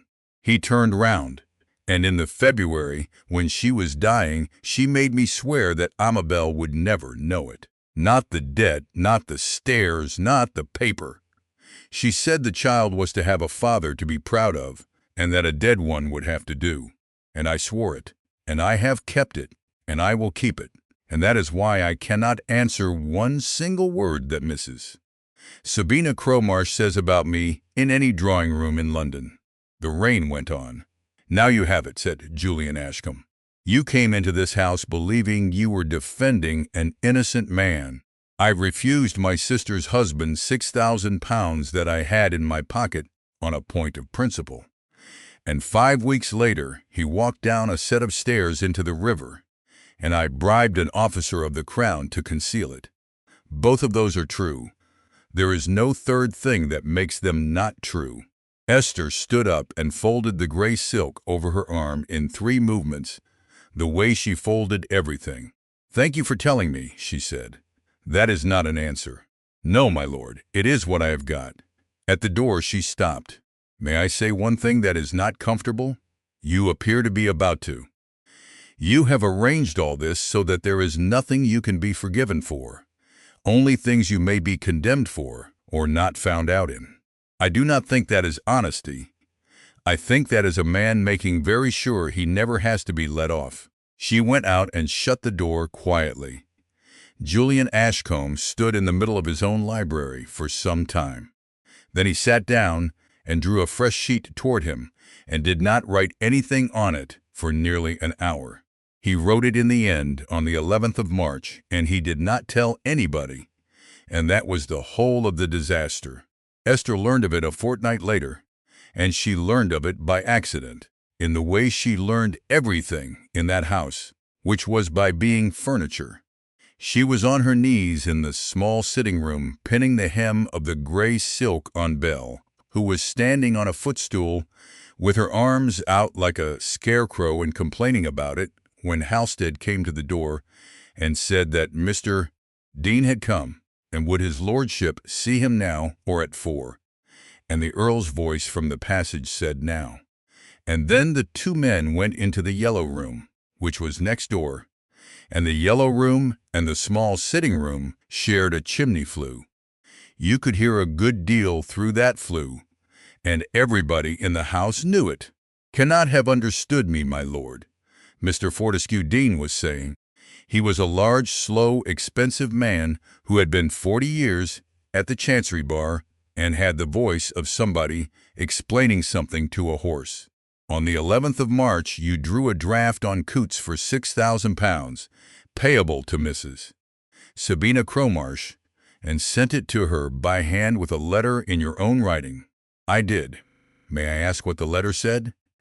"It said that it was the sum her brother had asked me for on the 14th of October, '42, and that I had refused him, and that I had come to think I had been wrong, and that the money was hers without condition, and whatever she chose to do about the suit was her own affair. There was a silence of some length. "And you did not think," said Mr. Dean, "to consult me. You would have told me not to." "I would have told you not to," Mr. Dean agreed, "and I should have been earning my fee." "My lord, do you know what Mr. Carriage has done with that draft and that letter? He has not presented it. She has not banked it. He has done a great deal better than bank it. He has had the draft and the letter photographed at Beard's in Regent Street for 2 guineas, and exhibited the print to an affidavit sworn by his client on the 22nd of March. And the affidavit is in the office, and I have read it. And it says, 'Paper moved that within 3 weeks of being served with process, the Earl of Hallodean privately offered the deponent £6,000 without condition, that she regards this as an attempt to procure her withdrawal from a suit concerning the welfare of a child, and that she has not presented the draft and will not, and prays it may be lodged with the court.' That is a lie. There was no condition. There was no condition written," said Mr. Dean. "My lord, I have practiced in this court since the year 4. It does not signify what you meant. It signifies what a vice-chancellor will make of a defendant who, 3 weeks after being accused of causing a man's ruin, sends the man's sister £6,000 in an envelope and says he has come to think he was wrong. He let it sit. You have written the plaintiff's case for her in your own hand and signed it. She could not have got that out of you with a year of cross-examination. It is the single most damaging document in the cause, and you made it yourself, out of nothing, on a Monday. I know precisely what you meant it for, my lord. You meant it for an apology. You have no notion how to make one that does not have a figure at the bottom of it, and it has cost you your case." Bell, on the footstool, said, "Miss Marillier, you are pulling." "I beg your pardon," said Esther, and unhooked the pin from the child's petticoat with fingers that had gone completely numb, and set another one, and said, "Turn a quarter round. There's a good girl." Through the flue, Mr. Dean said, "Is there anything else you have done that I ought to know of?" And the Earl said no. And Esther, on her knees on the floor, with her mouth full of pins, thought, "He does not know that his aunt told him to." She went to Bruton Street on the Sunday, on her half-day, and stood in the cold little room and said, "Did you tell him to pay her?" And Philadelphia Ashcombe, who was 74, and had never lied about anything in her life, because she had never needed to, said yes. "And will you tell him so?" "No." "Why not?" "Because it would not undo the draft, and because he is carrying about as much as a man can carry, and because if he knew, he would forgive me inside the hour, and I should have to live with that." The green eyes were quite steady. "I gave my nephew bad advice out of impatience, girl, and it will cost him his sister's child. There is no arrangement of words that improves it. Was there anything further?" "He apologized on the 9th of April, at 9:30 in the evening, standing in the doorway of the small sitting-room, with his hands behind his back like a boy sent up to the headmaster. 'I have been trying for 11 weeks, he said, "to find how to say a thing to you, and I have not managed it, because I am out of practice at saying anything that signifies. So I shall say it badly." Esther put down her needle. "In January, in the library, I told you that you were a thing my aunt had bought, and that you were not to confuse yourself with this household. I had been sitting alone with my sister's picture, and you saw my face, and I could not bear it. So I chose the words that would do the most damage, and I said them on purpose. I have known that I did it since about 4 seconds after I did it." He looked at the floor, and then, with some effort, at her. "It was contemptible. It was not a slip of the tongue, and I will not have it treated as one. I am sorry." "Thank you," said Esther, "that is all. I have not come for absolution. I have come because it was owed." "I shall, my lord." He stopped. "Sit down," said Esther. I have got to finish this sleeve tonight, and I would rather not be stood over while I do it." Something moved at the corner of his mouth. He came in and sat in the bad chair by the door, which was where Belle leaned on his knee in the afternoons. And he did not sit stiffly, and he stayed 40 minutes. They did not talk about the suit, or the draft on Coots, or Hector Cromarsh. They talked about Kelstern. He wanted to know whether the East Range could be roofed in slate at a price a man could look at without flinching, and Esther, who had spent her life estimating materials, asked the span and the number of squares, and what slate cost delivered at Kettering, worked it in her head, and gave him a figure that proved 10 months later to be within £9. Where in God's name did you learn to do that? From a man who used to buy silk by the hundredweight and could not afford to be wrong twice. She bit off the thread. It is only arithmetic done fast.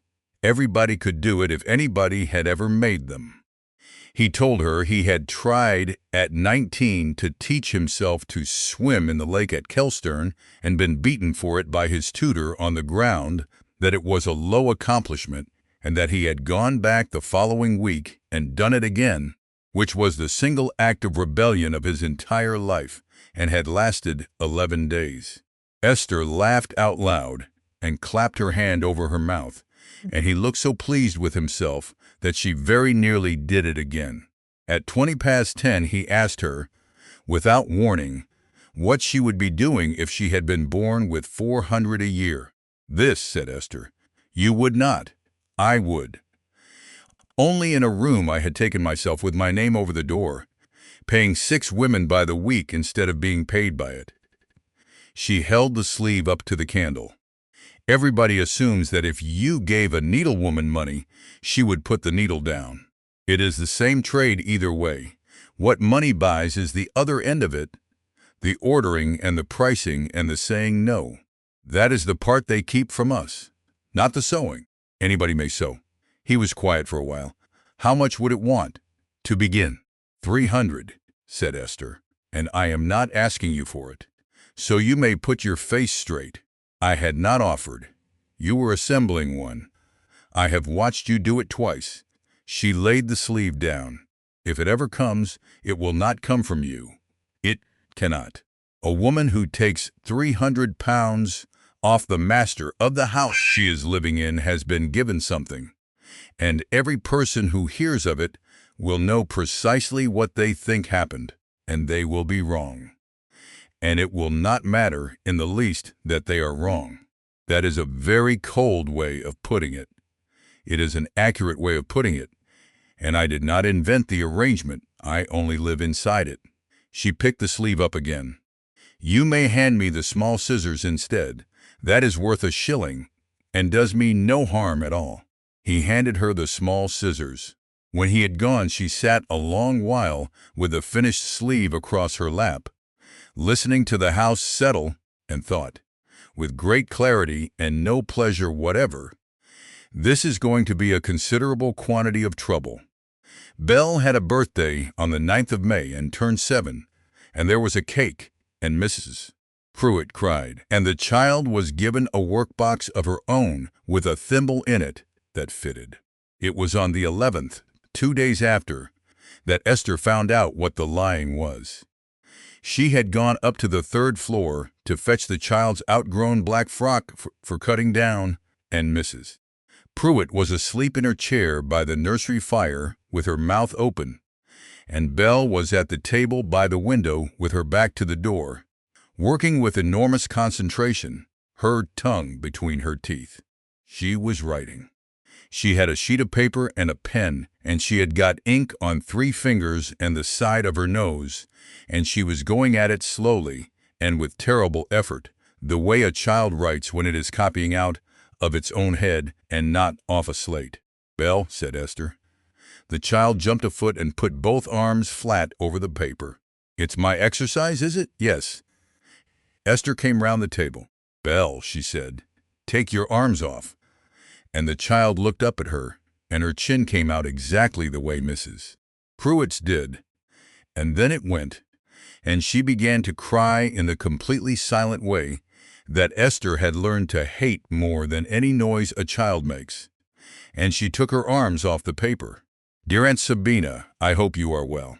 Uncle came up on Sunday and stayed an hour. I asked him about Papa, and he said, 'Not now, Belle. We have not opined the windows because of the sut. Pruitt says I am not to.'" It stopped there. "How long?" said Esther. "I don't know." "How long, Belle?" Since before Christmas. Before you came."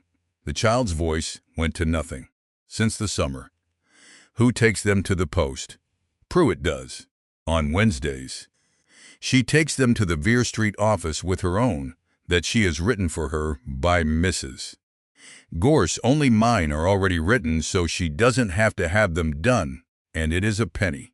And Aunt Sabina sends me the penny back inside her letters, folded in, so I can pay for the next one." Esther sat down on the child's bed. She thought, quite steadily, in the way she thought when the cloth was ruined, and there was nothing for it but to work out what could still be got out of the piece. August to May. Say 38 letters. Say 38. "Belle," she said, "do you know that your aunt has gone to law about you? Pruitt said it was about money. It is about who you are to live with. And every letter you have written to her will be read out in a court by a gentleman in a wig in front of your uncle, because they are evidence, and she will have kept everyone, and her lawyer will have them in a bundle with a string round." The child stared at her. "That is not fair," she said. "I didn't say anything bad. I never said anything bad. I only said what happened." "I know," said Esther. "And that was the thing. That was exactly the thing. She got the bundle that evening, not the sent letters, which were gone beyond recall, but Sabina's replies, which Belle had kept in a shoebox under the bed, 41 of them, some with the pennies still folded in. She read them all, sitting on the floor of her room with a candle, and they were kind. They were genuinely kind. They asked after the kitten and the map of England, and every one of them said, in some form, "You may always tell me anything, and it will not get anybody into trouble." And they asked questions, not many, 1 or 2 in each. "Does your uncle dine with you? Has anybody come to give you lessons yet? Are the shutters kept closed in the daytime, or is that only in the front rooms?" Nothing that any aunt might not ask. Everything that a solicitor could hang an affidavit on. Esther sat on the floor for a long time. Then she went and stood outside the library door for about a minute and a half, and then she knocked and told him. He heard it right through without saying anything. 38, he said at the end. "About that. In her own hand." Yes. He was quiet. And then he said the thing that Esther remembered afterward more clearly than anything else in the whole of that spring.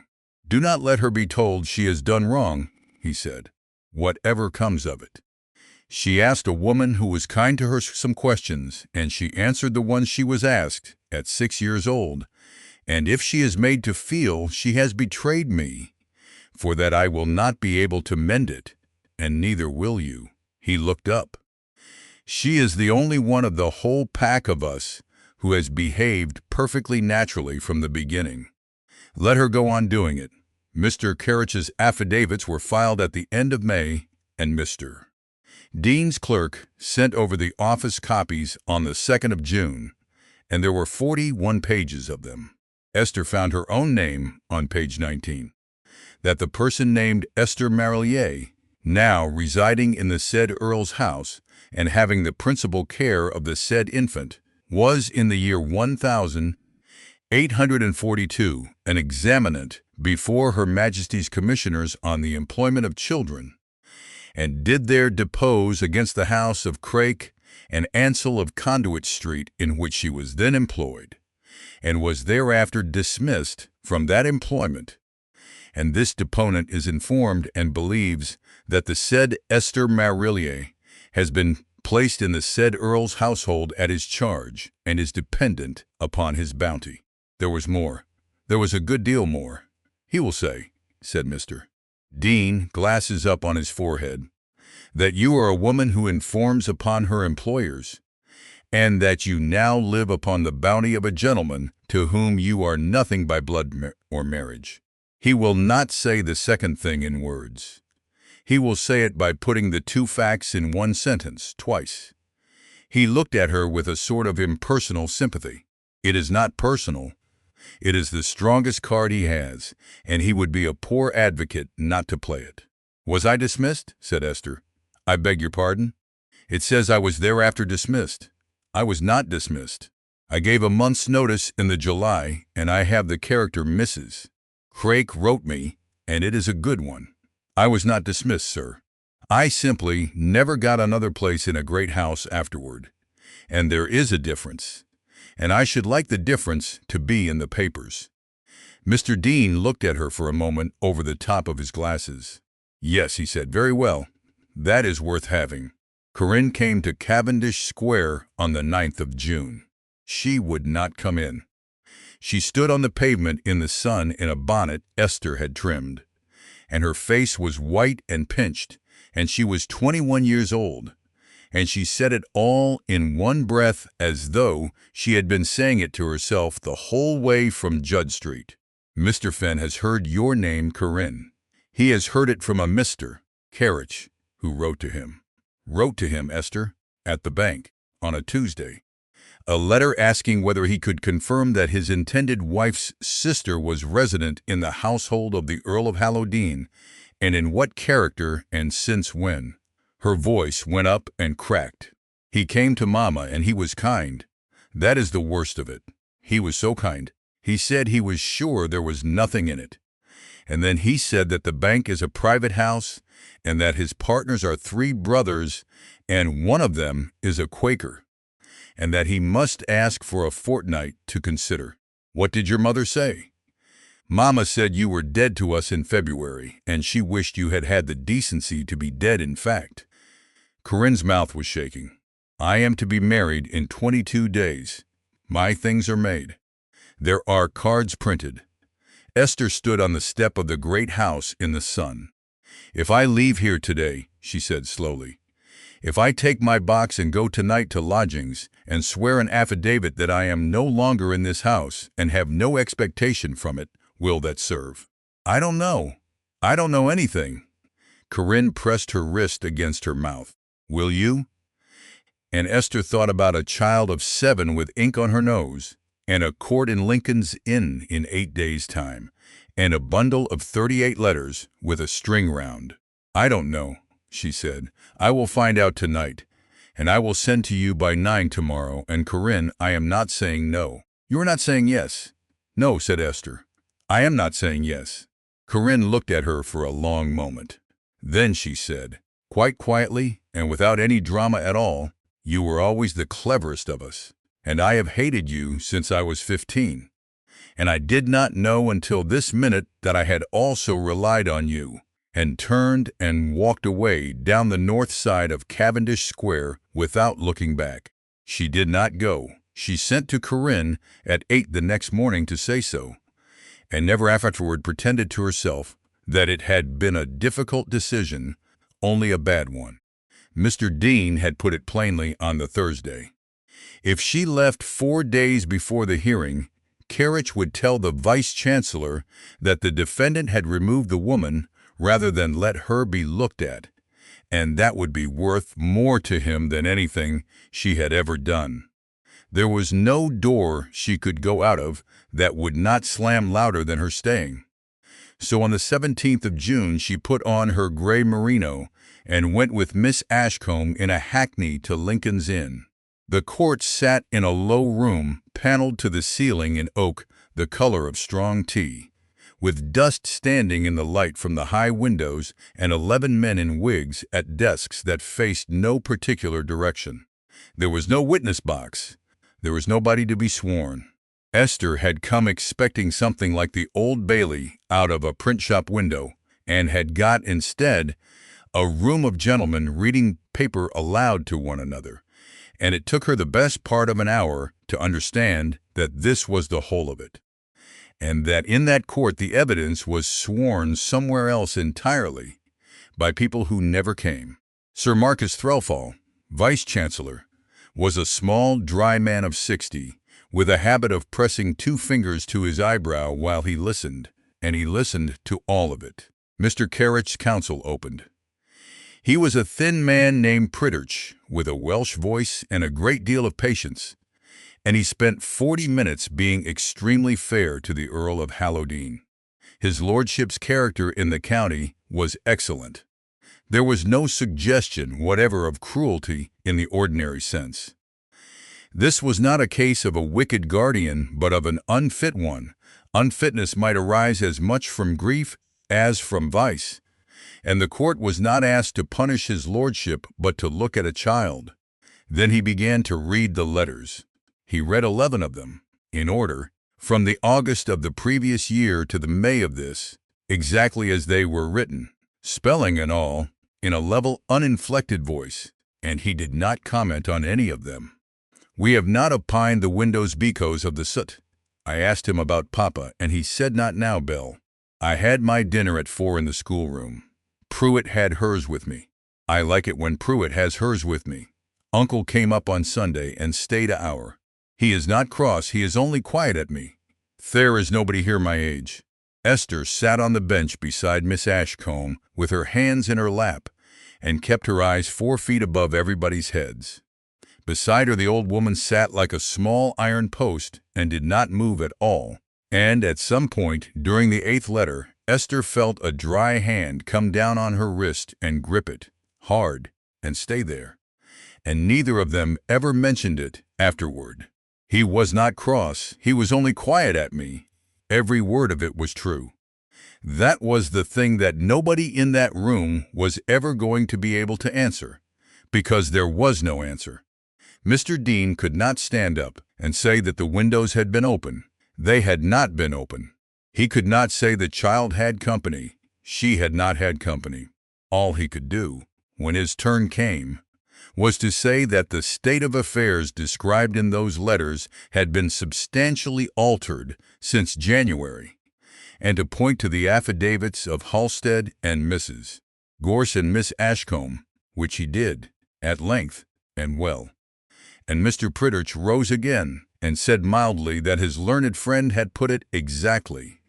The household had indeed been altered in January, some 6 weeks after his client filed her bill, and a change made under the eye of the court was a change the court might weigh accordingly. Sir Marcus Threlfall pressed 2 fingers to his eyebrow and made a note.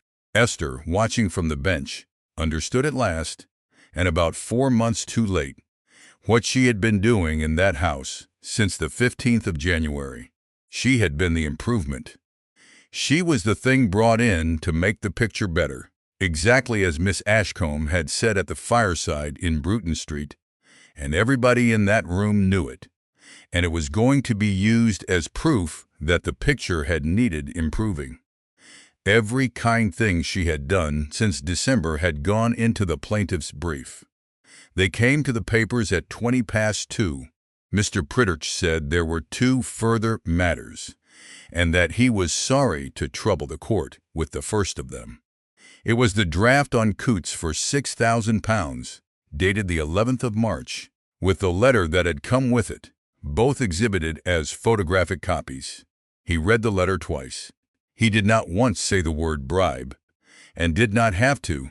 He said only that his client had not banked the money, had lodged the draft with the court, and had instructed him that whatever the court might think of her, she was not to be bought out of her brother's child. The Earl sat with his hands on his knees and did not move at all. Nobody in that room looked at him, which was itself a kind of looking.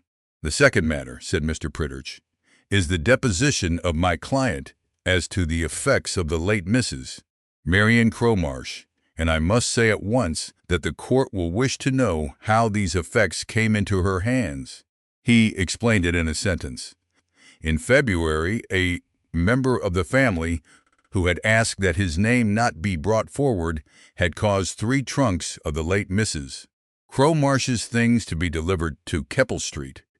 His client had opened them herself, and among the clothes, folded into the pocket of a morning gown.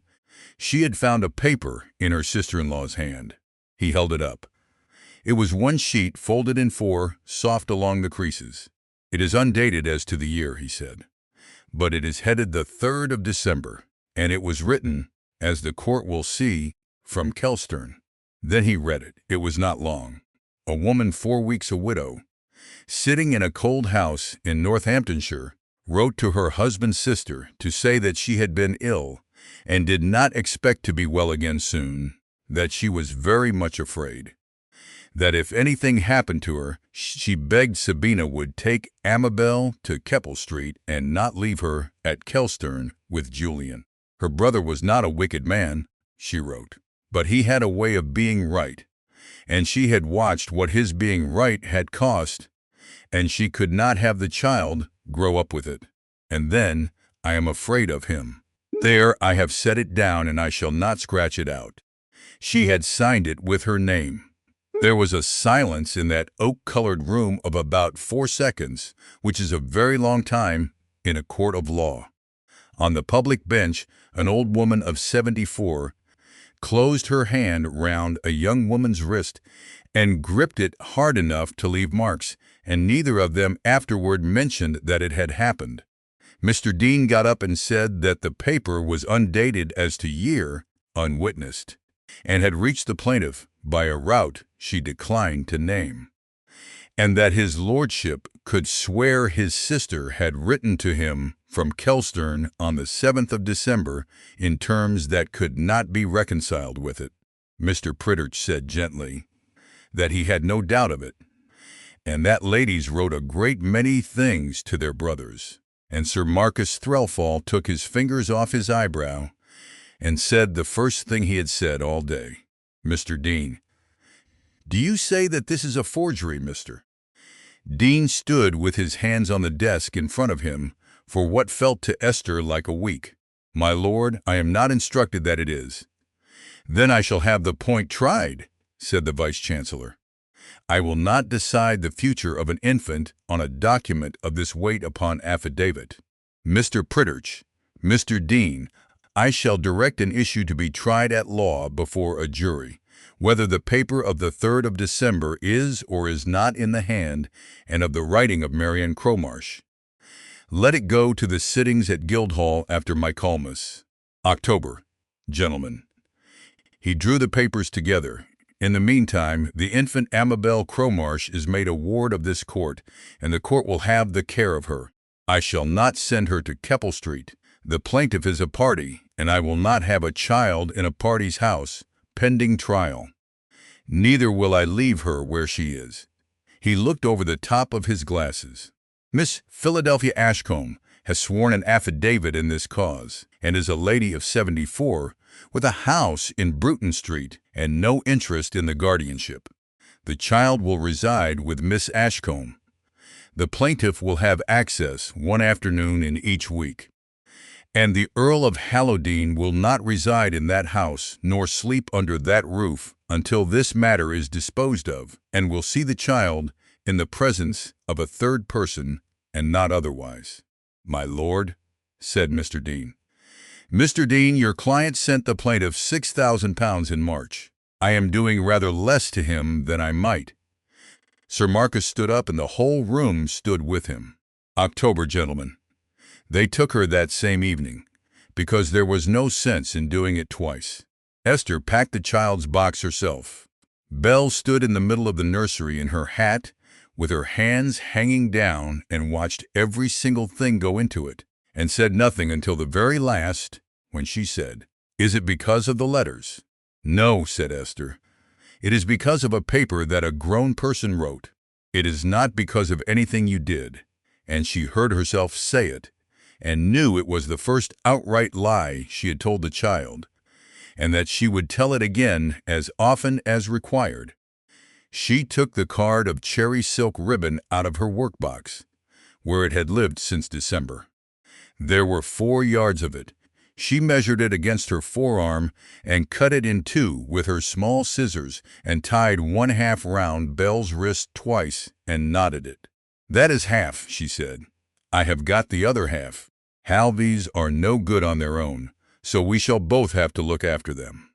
The child considered this with tremendous seriousness, the way she considered everything. "All right," she said. Then she went down the stairs holding Mrs. Pruitt's hand and got into the carriage, and Miss Philadelphia Ashcombe, who was 74 and had never once in her life been observed to be at a loss, sat beside her, looking straight ahead with her stick between her knees. The Earl stood on the pavement of Cavendish Square and watched the carriage go round to Hall Street and out of sight, and then went back into the house and shut the library door. And Halsted stood in the hall about a minute and went down to tell Mrs. Gorse. Esther left on the 21st of June. Mr. Dean had been clear. With the child gone, there was no work for her anybody could defend, and every week she stayed on the Earl's wages was a week Kerrich could put in front of a jury in October. She was to be out, and seen to be out, and living on her own money, in her own lodging before the sittings opened. She took 2 rooms at the top of a house in Poland Street at 6 shillings the week from a Mrs. Vickery who let to milliners and thought her respectable. There was a good window facing northeast. She unpacked the tin. £9 11 shillings, which was less than there had been in January, because she had bought the child a workbox in May. She went back to jobbing. Turned silks, altered bodices, black for funerals, 4 shillings here, 3 and 6 there. And one very good week in July when a woman in Great Marlborough Street wanted 6 morning gowns let out for a confinement and paid 30 shillings for the lot. It was the life she had been living the year before, except that she was living it in a room of her own with a door that locked, and she was astonished how much difference that made. Corinne was not married in June. Mr. Bartholomew Fenn had asked for a fortnight, and had taken 3 weeks, and had then written a letter which Adelaide brought round to Poland Street in July, with her bonnet strings untied and her eyes red.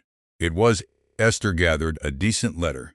He said that he could not in conscience ask a lady to enter a family the bank would have to discuss, that he was ashamed of the sentence he had just written, that he did not withdraw it, and that he would not be so insulting as to offer friendship. "Mamma says it is your doing," said Adelaide, "and Corinne says it is nobody's doing, and they have not spoken to each other for 9 days, and Papa reads the newspaper." "Where is Corinne?" "At Aunt Hollis's at Hitchin. She has taken all the things." Adelaide blew her nose. "There were 40 of them, Esther. The nightgowns are marked with a C and an F. Twice in August the Earl came very near to putting an end to all of it." Esther knew, because he told her. He had got into the habit of walking to Poland Street on a Sunday, which Mr. Dean would have had a seizure about, and sitting in the bad chair by her window for an hour with his hat on his knee while she worked, saying about 9 sentences. The first time he said that he had drafted an affidavit setting out the whole of the winter of '42, the 6,000 and the stairs, and the £35 and the burial, and that Dean could have it on Monday, Esther said, and on Wednesday it is in the Chronicle, and in 8 years' time somebody's daughter tells Belle at a dancing class. He said, yes. He did not send it. The second time was the last Sunday in August, and it was worse, because he had stopped arguing. "I have been 3 days at it," he said, "and I cannot make it come out any other way. If I say nothing, they take her. If I speak, she is kept, and she grows up knowing. I have been sitting in that library telling myself I am keeping faith with a dead woman. I am not sure any longer that I am not simply keeping a promise, because a promise is a thing I can hold on to." And Esther put down her needle, and did not tell him not to, and did not tell him he was wrong, because she had come round in the summer to thinking that he might not be. "If you do it," she said, "what will you say to her?" He looked up. "You will have to say it to her yourself, some day, and not let her get it out of a newspaper." So what are the words? Say them to me now. He sat there for a long time. I do not have them, he said at last. Then get them, said Esther. And when you have them, I will not say one word against you, and I will hold your coat. But I am not having you go into that court in October and take her father away from her in a sentence you have not finished writing. The disaster came in September, and it came, as such things do, out of pure goodness. Mrs. Tabitha Pruitt was 68 years old, could not read, had never in her life been inside a solicitor's office, and had been turning one fact over in her mind since the 17th of June, that she had walked to the Vere Street receiving house every Wednesday for 9 months with a child's letters in her pocket, and that those letters had been read out in a court of law, and that she had put them there. Nobody had told her she had done wrong. Esther had been careful. The Earl had been careful. That was rather the trouble. She had been treated so gently that she had had a great deal of room to think.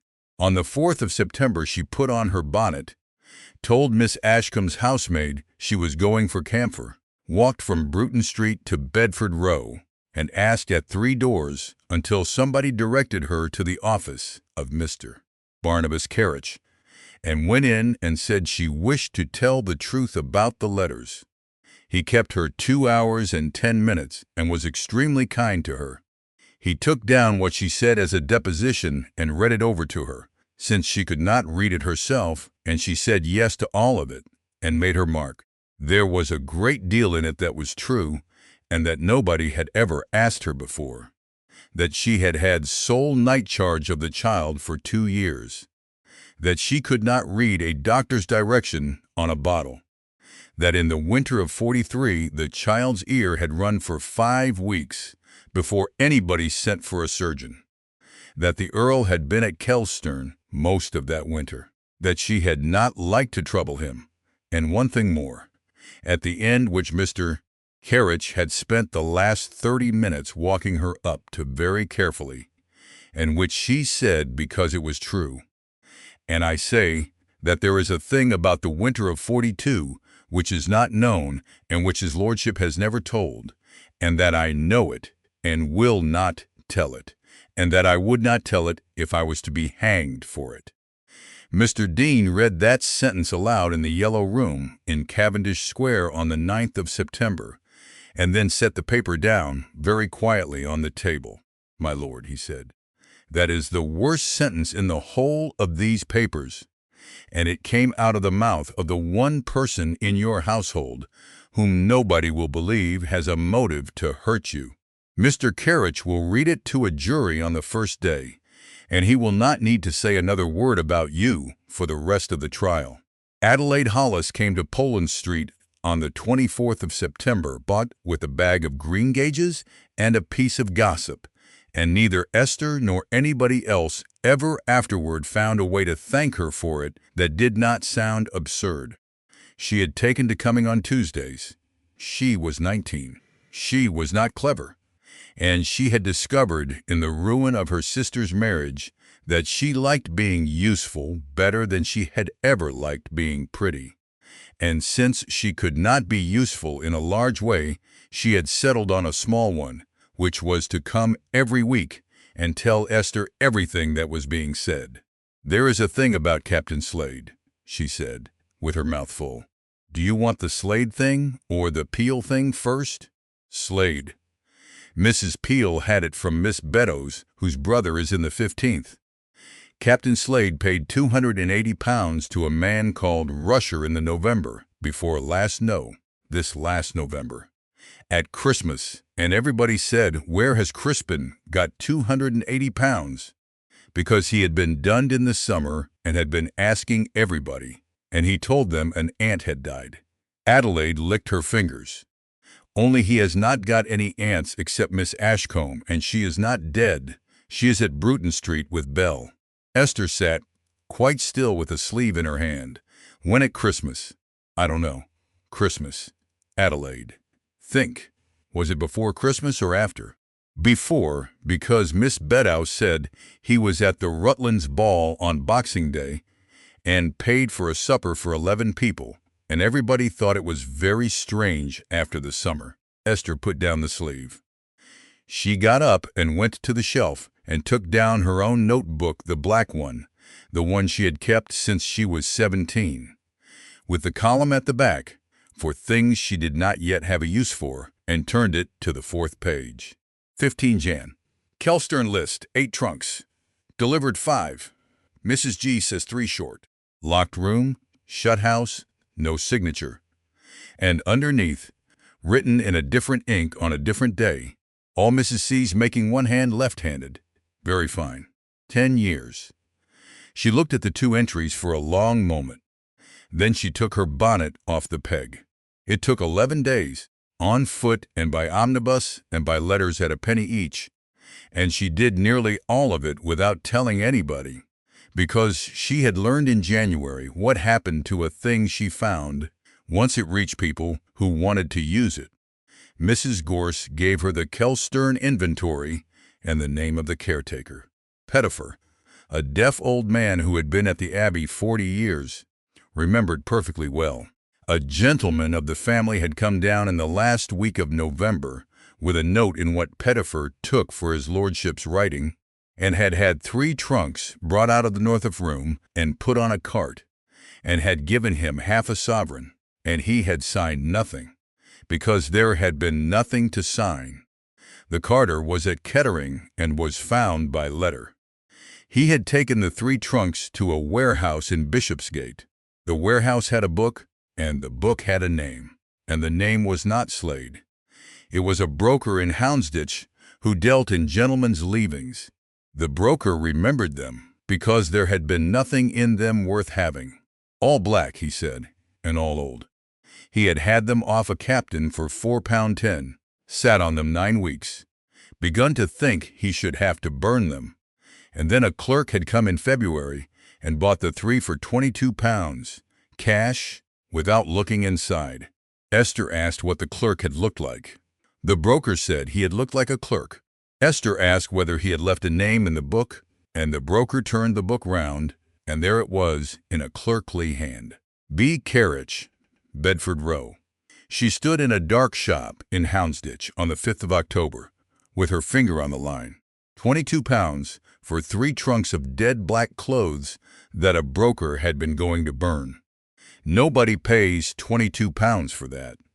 You pay £22 for that when you have already decided what is going to be found in it.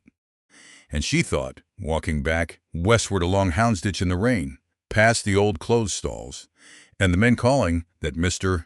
Dean had spent 4 months and £112 a quarter, having the handwriting looked at by 2 gentlemen who wrote monographs about handwriting, and that Mr. Pritchard would have his own gentleman, and that there would be a week of them in October, each swearing that the loops of the letter D were or were not the loops of the letter D, and that not one man in that entire case, from the vice-chancellor down, had so much as glanced at the gown. It took Mr. Dean 4 days and an application in Chambers to get her into the room, and even then it was not Esther Marillier who was let in. It was a person permitted to attend upon the defendant's solicitor for the purpose of inspecting exhibits, which is a different thing, and which nobody minded. The exhibits in Cromarsh v. Ashcombe lived in a first-floor room in Chancery Lane with a coal fire that was never lit, and a clerk named Yeo who sat with her throughout, his chair turned away, reading a novel. They gave her the gown on a deal table at 10 on the 11th of October, and she was still there at 1. It was a black bombazine made for a woman of about 5'6", 7 or 8 years old by the cut, and cleaned and pressed by somebody recently. Esther had it a full 10 minutes before she touched it, and walked round the table twice looking at it from both ends and from above. Then she turned it inside out. It was the best work she had ever had under her hands. Whoever made it had put 22 stitches to the inch in the armhole seams without varying by one along the whole length, and had finished the raw edges of the interlining with a rolled hem that nobody on this earth was ever going to see. And every stitch of it leaned the same way. Esther fetched the candle, though it was daylight, and went along 4 inches of the side body seam with the glass, counting. Left-handed. All of it. The sleeves, the bodice lining, the piped edge at the neck, the 11-inch placket. One woman 10 years ago with her elbow going the wrong way. Then she found the pocket. It was set in the right-hand seam of the skirt, 6 inches down, and it had been sewn in originally by the same left hand as everything else. And Esther could see the ghost of that stitching perfectly well, because the little scars of a needle in bombazine do not go away. Somebody had unpicked 3.5 inches of the pocket seam and sewn it up again. Esther sat down. The new stitching was not bad. It was a competent, right-handed backstitch, 14 to the inch, done by somebody who could sew and was in no particular hurry. It sat about a 1/16 of an inch inside the original line, because the original holes had been left, and whoever it was had not wanted to go back through them. She took a bodkin and drew out a 1/2 inch of the new thread and laid it on a sheet of white paper beside a 1/2 inch of the old, and put the glass on both.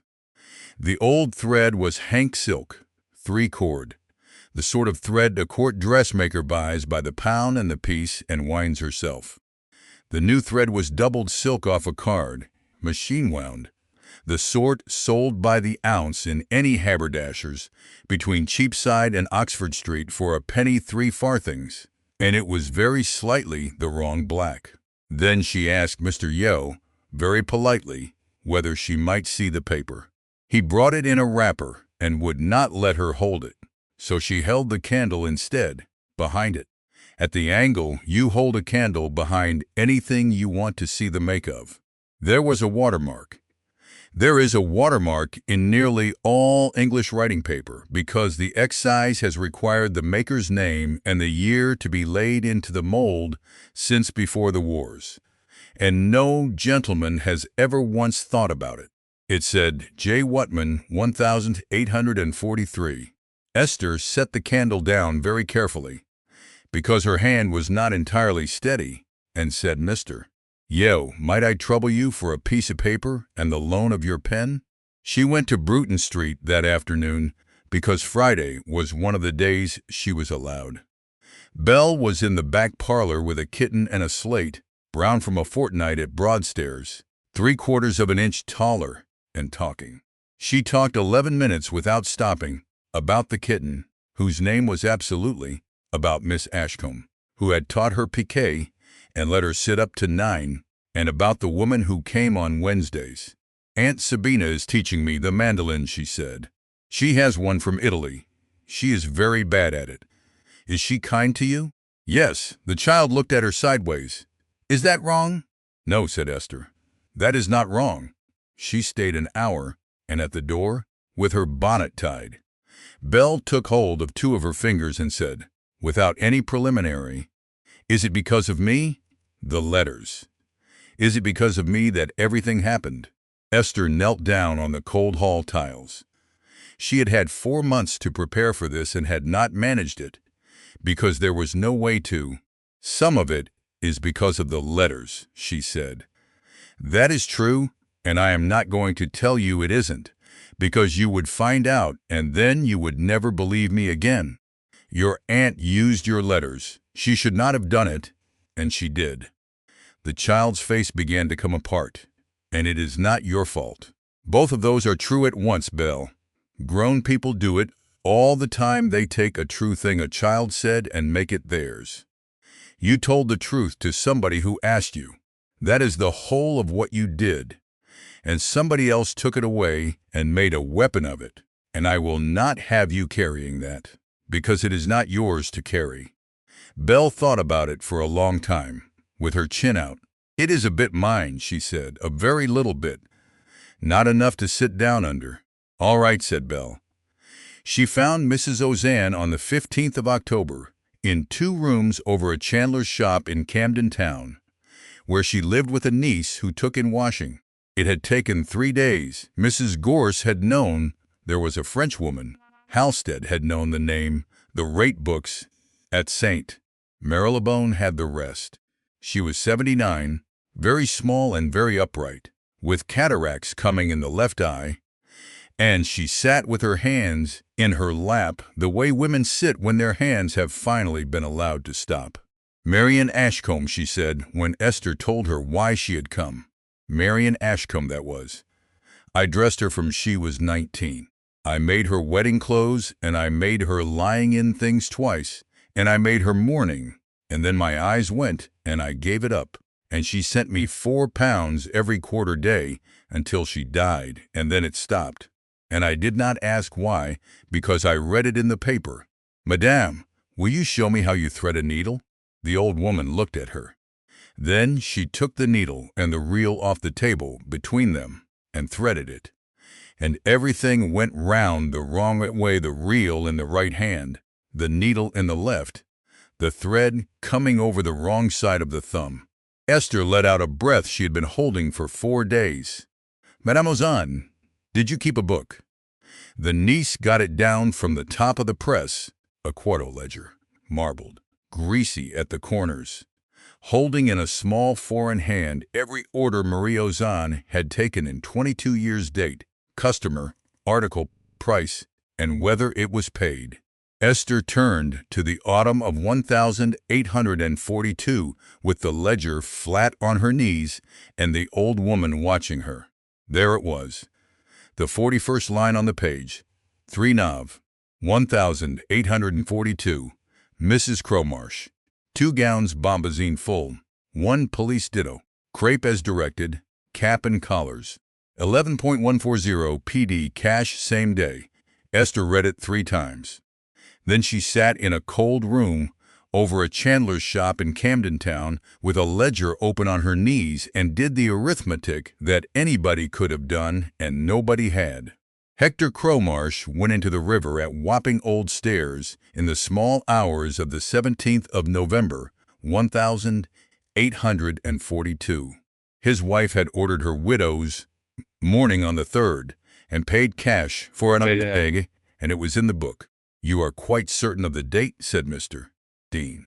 It is in the book, in her own hand, in order, between a mantle for a Mrs.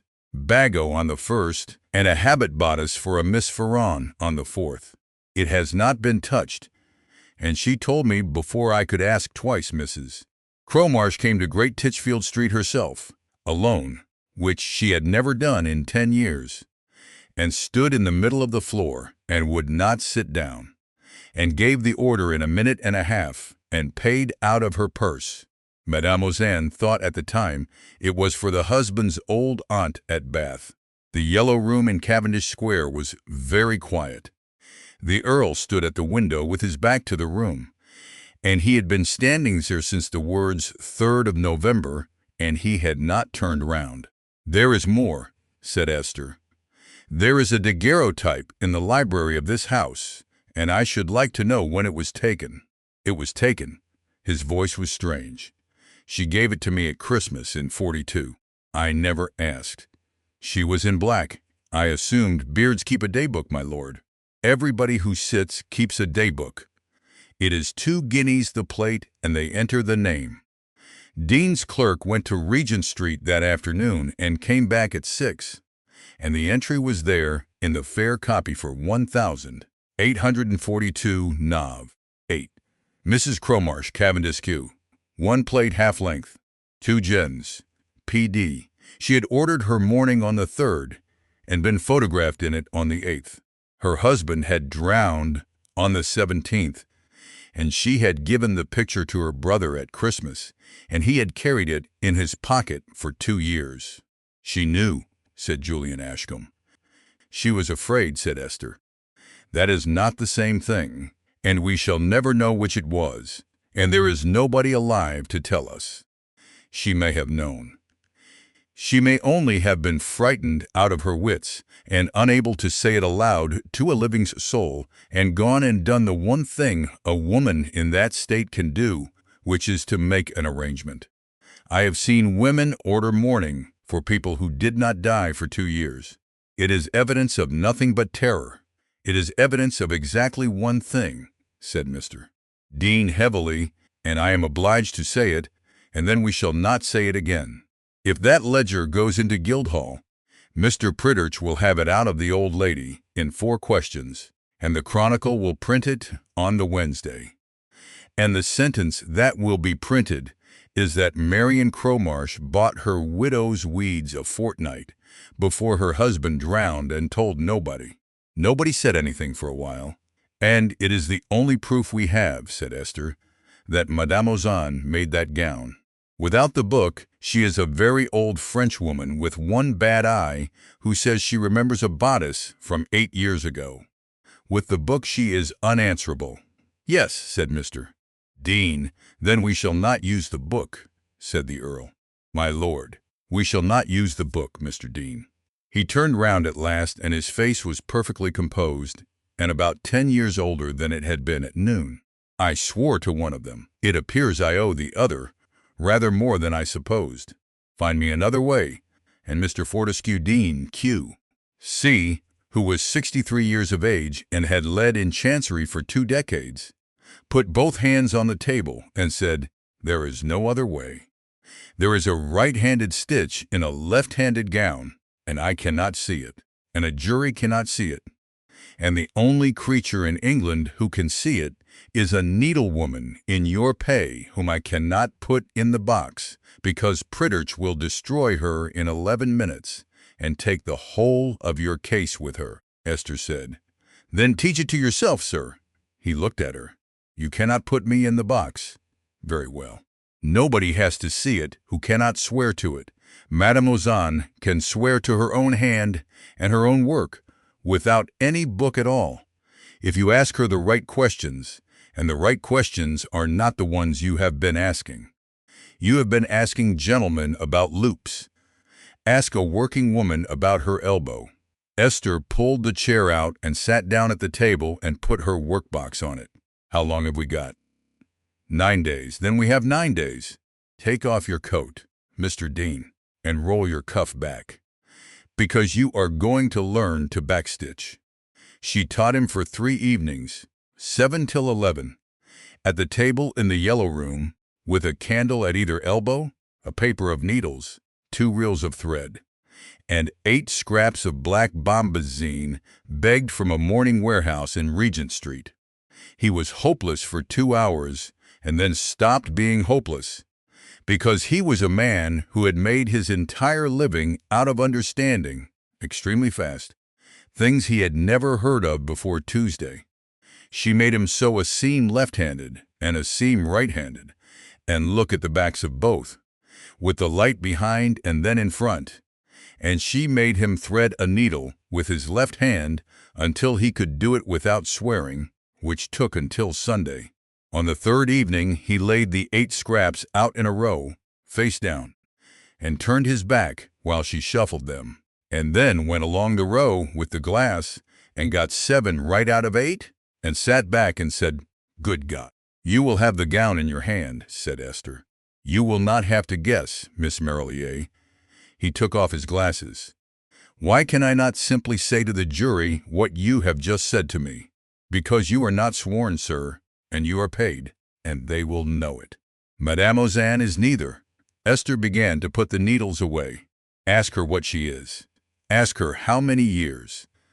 Ask her whether she was ever able to work at a common table, and then hand her the gown." The issue directed in Cromarsh v.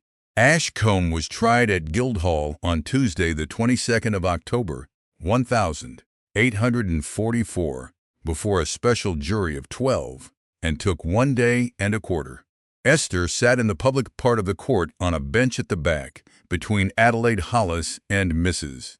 Gorse, and did not speak a word from beginning to end. Mr. Pritchard opened it well. He read Mrs. Pruitt's deposition on the first morning exactly as Mr. Dean had said he would. and finished with the sentence about the thing that was not known and would not be told though he were hanged for it, and let it sit in the room for a moment, and then said no more about the Earl at all for the rest of the day. He called 2 gentlemen about the handwriting. They were very impressive. They had brought enlargements. Mr. Dean called Captain Crispin Slade on the Tuesday afternoon on subpoena. He came into the box angry and left it in pieces, and he did it entirely by himself, which was the only mercy in it. He said he knew nothing of any trunks. He was shown Pettifer's evidence and said the old man was deaf and passed it. He was shown the carter's receipt and said any man might hire a cart. Then he was shown the broker's book at Houndsditch and asked whether the captain named in it was himself. And he sat with his hands on the rail for about 11 seconds and said yes. Mr. Dean asked him one further question, which was what he had been paid. £22, said Captain Slade. Mr. Dean sat down. The broker from Houndsditch went in after him and was in the box 4 minutes, and Mr. Pritchard did not cross-examine, and the £22 hung in the air of that room for the rest of the trial like the smell of a bad drain. They came to the gown on the Wednesday morning. Mr. Dean called Marie Ozanne, and she was helped up the steps by the usher and given a chair, which the judge directed, and she sat in it very upright with her hands in her lap and gave her evidence in a small, clear, accented voice, with an English still slightly wrong after 51 years. He asked her what she was. She said she had been a dressmaker. He asked her how long. She said from the age of 11, in the Rue des Vieux Augustins, and then in Soho, and then in Great Titchfield Street, and that she had given over in her 76th year on account of her eyes. He asked whether she had ever worked at a common table with other women. Never, said Mrs. Ozanne. They would not have me. I am gaucher. I take the elbow room of 2. Mr. Dean asked her whether she had made clothes for Mrs. Marion Cromarsh, and she said she had, for 10 years, and every article, and that no other hand had touched them. Then the gown was brought to her. She took it on her knees, turned it over without being asked, and put her face down close to the seam because of the eye. And everybody in that court watched a very old woman in a black bonnet look at a sleeve for the better part of a minute. "This is mine," she said. "How do you know it, madame?" "Because I made it." A little movement of the shoulder. "You ask me how I know my own hand. How does a man know his own writing? Will you look, if you please, at the pocket?" She found it. She put 2 fingers into it and turned the skirt over and brought the seam up to the light from the window, and Esther, from the back of the court, watched the old woman's whole face change. "Ah," said Mrs. Ozanne. "No, no, no, no. What is it, madame?" "Somebody has opened it," said Marie Ozanne, "and somebody has shut it, and it was not me, and it was not any left-handed woman, and it is the wrong silk, and I would not have such thread in my house." It took 20 minutes after that, and it was not really a contest. Mr. Dean had the glass handed up and took her along the side body seam, and then the pocket seam, and then the glass and the gown went to the foreman and along the 2 rows, and 9 of the 12 looked a good deal longer than they needed to, because it is an interesting thing to see once you have been shown it. Then Mr. Dean called Mr. Whatman, the younger of Maidstone, who was in the box for 6 minutes, and explained, patiently, to a courtroom that had never thought about it, that every sheet of English writing paper carries the maker's name and the year of the mold laid into it, that this had been so since before the peace, that any gentleman might see it by holding the sheet up to a window, and that the sheet in front of him was of his own house's make, and bore the date 1843. Mr. Pritchard got up and did what he could, which was more than most men could have done. A pocket might be mended by any maid. A lady might use a sheet of 1 year in another. And this was his best point, and Esther felt it go through her like a nail The whole of it was consistent with a genuine letter having been put into that pocket for safekeeping at some later date by some person unknown, and the jury were not trying who had sewn a seam, but who had written a letter. And then at 11 minutes past 3, on the Wednesday afternoon, with nothing left, Mr. Barnabas Carriage leaned forward and said something into his counsel's ear, and Mr. Pritchard straightened up and turned, very deliberately, toward the back of the court. "My lord," he said, "I am instructed to ask my learned friend a question, and I ask it openly. There is a person seated in this court who has been in the defendant's household and in his pay. I am instructed that the whole of the evidence we have heard this morning came from her. I ask my learned friend to tell the jury who instructed him in the matter of the pocket." The judge said that Mr. Pritchard might address the jury on it in his reply and would not put questions to counsel. But the whole of that room had turned round. 12 jurymen, 2 rows of them, and the reporters at their table, and the ushers, and the people on the benches. And Esther Marillier sat on a bench at the back of the Guildhall in her gray merino with her hands in her lap, and was looked at by about 90 people at once, and she did not stand up, and she did not drop her eyes, and she did not speak. She had done it once before, on a platform, under a placard, for 2 hours. It lasted perhaps 8 seconds. The jury were out 50 minutes and found that the paper of the 3rd of December was not in the hand and of the writing of Marion Cromarsh. Sabina Cromarsh had been awake since 4, and at 9 on the Friday her girl came up to say that a person had called and would not leave a name. She knew who it was before she reached the head of the stairs. There was only one person left in London with any reason to come to that door. She had spent 2 years being certain about things. It was the habit of her trade. You cannot stand up in a room full of women in silk and tell them the truth about the needle unless you are certain. And she had been certain about the hours and the wages and the deaths, and right about all of it. She had been equally certain that her brother had been pushed, in every way that signified, by a rich man who shut a door on him. On Wednesday 12 men in a jury box had told her that the paper she had wept over in her own kitchen was a manufactured thing. She had not slept because of the small part of it, not the verdict, the 22 pounds. Somebody had gone into a broker's shop in Houndsditch with her money in his pocket and bought 3 trunks of a dead woman's clothes, knowing what would be found in them because he had put it there. And she had signed the bill of costs herself, in this room, at this table, without reading past the total. She had the young woman shown up and did not offer her a chair, and then remembered herself and did. The front room had a deal table in it and 3 chairs and 400 letters in bundles on the floor.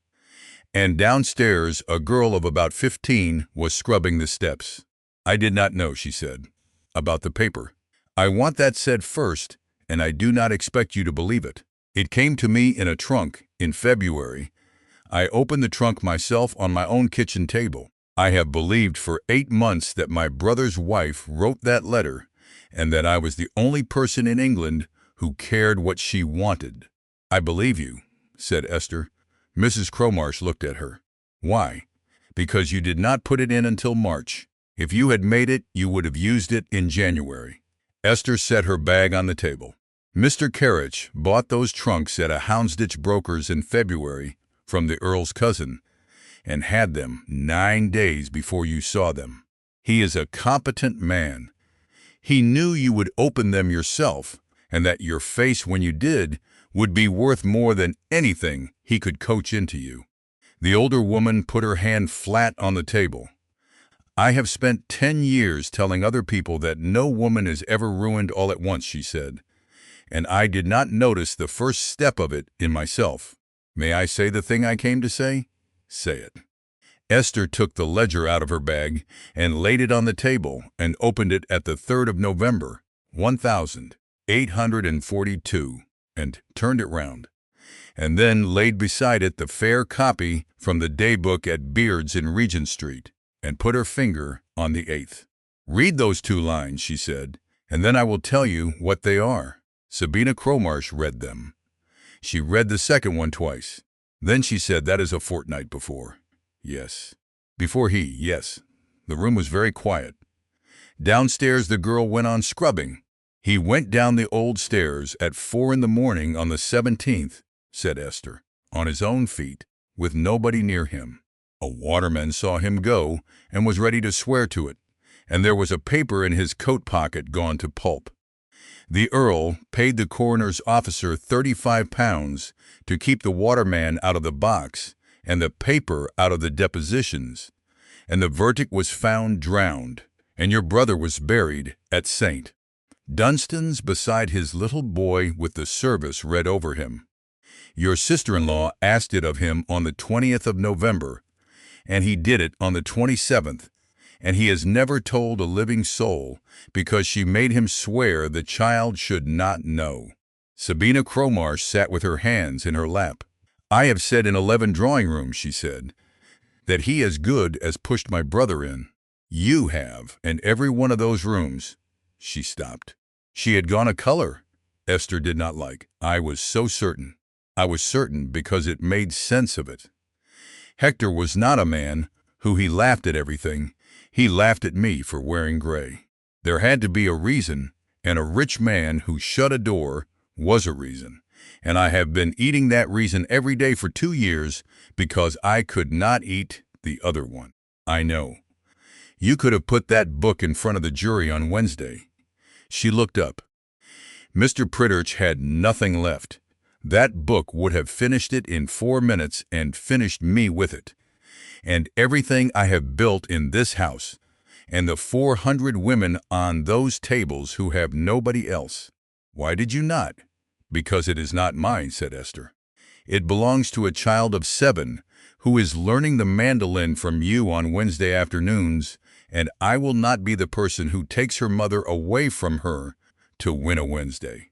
She pushed the ledger an inch across the table. "It is yours now. You may take it into court on an appeal if you can find anybody to take it in for you. I am not going to sit here and be noble about it and then keep the book in my bag." Sabina Cromarsh did not touch it. She sat a long time with her hands in her lap and her eyes shut. Then she went to the door and said, "Betsy, ask Mr. Fenwick to step round from the corner. I want a letter taken to Bedford Row within the hour," and came back and drew a sheet of the Society's paper toward her. "There is a committee of the Incorporated Law Society which deals with the conduct of solicitors, and I have no notion of the procedure, and I shall find out. He bought those trunks with my money, and I signed the bill of costs myself, and I have it." She dipped the pen. "It will come out that I did not read what I signed, and every enemy this society has will make what they like of that. I would rather be a fool in public than a fraud in private, though I will tell you honestly that I was 2 hours coming to it this morning." At the door, Esther said, "Mrs. Cromarsh, 2 years ago you made a speech at Hanover Square about the trade, and you had the figures right. I have never heard anybody else in a room like that get the figures right. Was that the night you stood on the platform?" "Yes. I have thought about that platform a great deal since Wednesday," said Sabina Cromarsh. "Good morning, Miss Morelia." The suit was withdrawn on the 4th of November. 3 days after that, and with nothing on earth compelling him to do it, the Earl of Hallowdene swore an affidavit in the Chancery, caused setting out that in November 1842 he had paid £35 to Tobias Prole, an officer of the coroner for the county of Middlesex, in order that certain evidence should not be offered at an inquest, and he set out what the evidence was, and he lodged it with the court, and he did not tell Mr. Dean until it was done. Sir Marcus Threlfall read it in chambers, and was, by all accounts, extremely disagreeable about it for 11 minutes, and entered a formal reprimand upon the record, and restored the guardianship. The Lord Lieutenant of Northamptonshire wrote in December to say that his lordship's resignation from the county bench would be accepted with regret. 2 families in that county who had dined at Kelstern for 30 years did not dine there again. Tobias Prohl was dismissed the following spring, and Esther, who had thought about the 8 children, found that Miss Philadelphia Ashcombe had got there before her, which surprised nobody who knew Miss Philadelphia Ashcombe. "I told him to pay her," the old woman said, in the cold room in Bruton Street, on the day the suit came off the file. She said it to the room in general, with her stick across her knees, and her nephew standing at the window. In February, in the yellow room, with Miss Merrier in the passage listening, as I perfectly well knew, I said every creature has a price. It cost him his sister's child for 4 months, and his seat on the bench, and 2 of his oldest friends, and I have been 74 years being right about people, and I was wrong about that one, and I am too old to be sorry gracefully, so I shall be sorry ungracefully instead. He asked her on the 11th of November, in the 2 rooms in Poland Street, standing up, with his hat in his hands. "I have been trying for a fortnight," he said, "to find how to say a thing to you, and I have not managed it, so I shall say it badly. You found her. Nobody in that case looked at the gown for 8 months, and you looked at it for 3 hours. Belle is coming home. Mrs. Pruitt is not to be turned off. The suit is dead, and it is your doing, the whole of it, and I do not know how a man repays that. I find that I do not want to. To repay a thing is to be quit of it, and I do not want to be quit of you." "My Julian," said Esther, "no." He stood quite still. "May I say why? Because it is not what you think, and I will not have you go away with the wrong reason." She put down her work. "In September, a newspaper called me the Hallodean seamstress. It has been printed 4 times since Wednesday. There is a lady in Cavendish Square who has written to me, at this address offering to take me up. If I marry you in December, then for the rest of my life I am the good poor woman who was rescued. And everything I did in that room in Chancery Lane belongs to you, because a wife's does. That is not modesty, that is the actual law, and I have read it. I do not care what you do not have to care. I do." She looked up at him. "In December I stood on a platform under a sign and let 300 people decide what I was. I am not doing it again in a white gown.